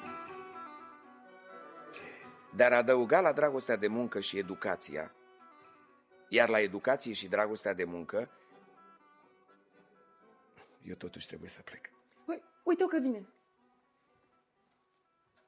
Mașa, am venit să mi-au rămas bun. Adio. Va fi bine. Totul va fi bine. Să-mi scrii și să nu mă uiți. Nu. Nu. Nu. Lasă-mă să plec. Nu. E timpul, Mașa. Nu. Nu. Olga Sergeevna, ia-o de aici, te rog. Nu. Totul va fi bine, Mașa. Ajunge, draga mea.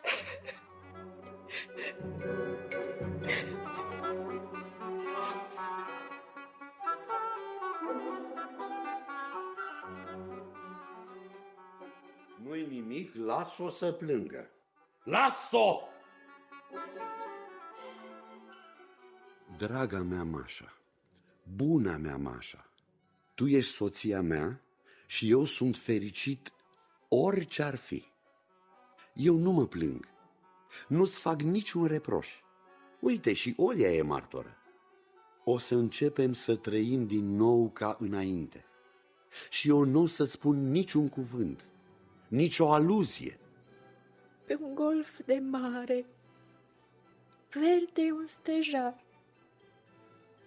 și un lanț de aur pe stejar. Un lanț de aur pe stejar. O să-mi pierd mințile pe un golf de mare, verde un stejar. Liniștește-te, Mașa. Liniștește-te. Dă-i apă. Nu o să mai plâng. Uite, nu mai plânge. E fată bună. Pe plaiul întins, sub geana mării, smalțat în aur, e un stejar. E o mâță verde, un stejar. Ne încurcă. Viața nefericită. Acum nu mai trebuie nimic. Acum o să mă liniștesc. Pe plaiul întins sub geana mării, mi-ai tot una. Ce înseamnă pe un golf? De ce am cuvântul ăsta în cap? Mi se încurcă toate în cap. Liniștește-te, Mașa. Uite, vezi că poți? Tu ești fată deșteaptă. Să mergem în cameră. Nu merg acolo. Eu în casă nu mai intru. Eu acolo nu mă mai duc. Irina! Hai să ne așezăm. Să stăm măcar puțin împreună. Și să tăcem împreună. Eu mâine plec. Ieri la clasa a 3-a i-am confiscat unui puști niște mustăți și o barbă. Uite-le! Semăn cu profesorul de limba germană. Nu-i așa? Niște caragioși puștii ăștia. Chiar semeni cu neamțul tău. Da. O să fie bine, Mașa. Semăn foarte bine. Cu Sofocica stă Protopopov, Mihail Ivanici, iar pe Bobic o să lasă-l plimbe Andrei Sergheici. Câte griji am cu copiii ăștia. Irina, tu mâine o să pleci. Ce păcat. Mai rămâi o săptămână. Natalia Ivanovna. Colegin, ești ceva de groază, mai speriat cu barba asta.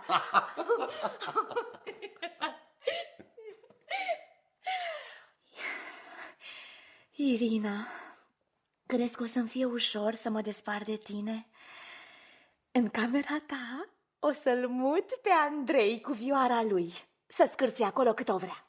Iar în camera lui o să mutăm pe Sofocica.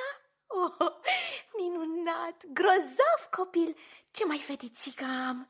Astăzi s-a uitat la mine cu ochișorii ăia a ei și a zis: mama. E un copil minunat, asta e adevărat. Asta înseamnă că mâine deja o să fiu singură aici. O să pun înainte de orice să taie aleea asta de brazi și pe urmă și arțarul ăla. Seara e așa de înfricoșător, așa de urât. Irina, cordonul ăsta nu se potrivește deloc cu tenul tău. Total lipsit de gust. Ai nevoie de ceva mai luminos. Și aici, peste tot, o să cer să pună floricele. Numai floricele. Ce parfum o să fie. Ce caută furculițata aici pe bancă?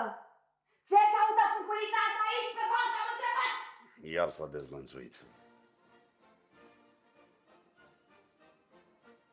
Pleacă. Pleacă ai noștri. Ei, ce să facem? Drum bun. Trebuie să mergem acasă. Unde mi-e pălăria? Pelerina. Le aduc din casă. Le aduc imediat. Da. Acum putem merge pe la casele noastre. E timp. Olga Sergeevna! Ce-i, doctore? Nimic. Nu știu cum să-ți spun.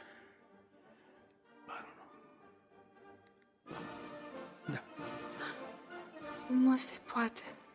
Da, asta e povestea. Sunt sfârșit, sunt străin de puteri. nu vreau să mai vorbesc.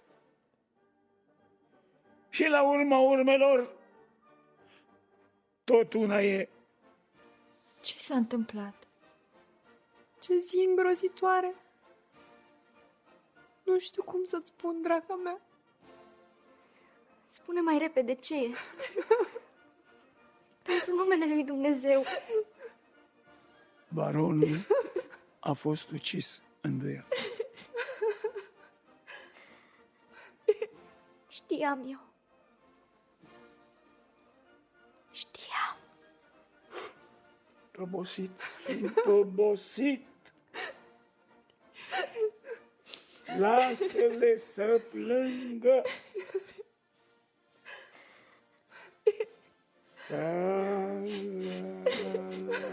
Bumbia, pe-o trăiastă-te. Bumbia, pe-o piatră iastă-te. Și la urma urmelor nu-i tot una. Cum mai cântă muzica? Ei pleacă de la noi. Unul a plecat de tot. De tot. Și pentru totdeauna. Iar noi rămânem singure, ca să ne luăm viața de la capăt. Dar trebuie să trăim. Trebuie să trăim. Trebuie. Va veni vremea când toți vor afla de ce toate astea. La ce bun toate aceste suferințe. Și nu vor mai exista niciun fel de taine. Dar deocamdată trebuie să trăim. Trebuie să muncim. Doar să muncim. Mâine voi pleca singură. Voi preda la școală.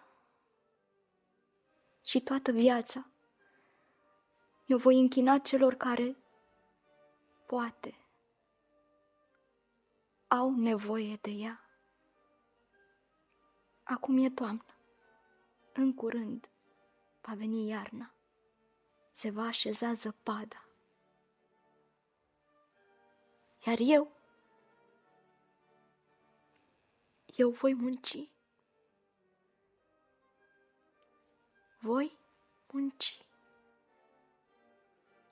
Muzica asta e atât de veselă, de plină de viață, încât îți dorești să trăiești. Doamne Dumnezeule, va trece timpul și o să ne ducem și noi. Pentru totdeauna. Și o să ne uite chipurile, vocile și câte surori eram. Dar suferințele noastre se vor transforma în bucurie pentru cei ce vor trăi după noi. Fericirea și pacea se vor instala pe pământ și ne vor pomeni în cuvinte frumoase și îi vor binecuvânta pe cei ce trăiesc acum. O, dragele mele surori, viața noastră nu s-a încheiat încă. Hai să trăim! Muzica asta e atât de veselă și de plină de viață și se pare că nu mai e mult până când vom afla pentru ce trăim. Pentru ce suferim? Dacă am ști. Bumbia. Dacă am ști. Pe-o piatră iastă-te. Bumbia. Pe-o piatră iastă-te. Dacă am ști. E tot una. Dacă am ști. E tot una. Dacă am ști.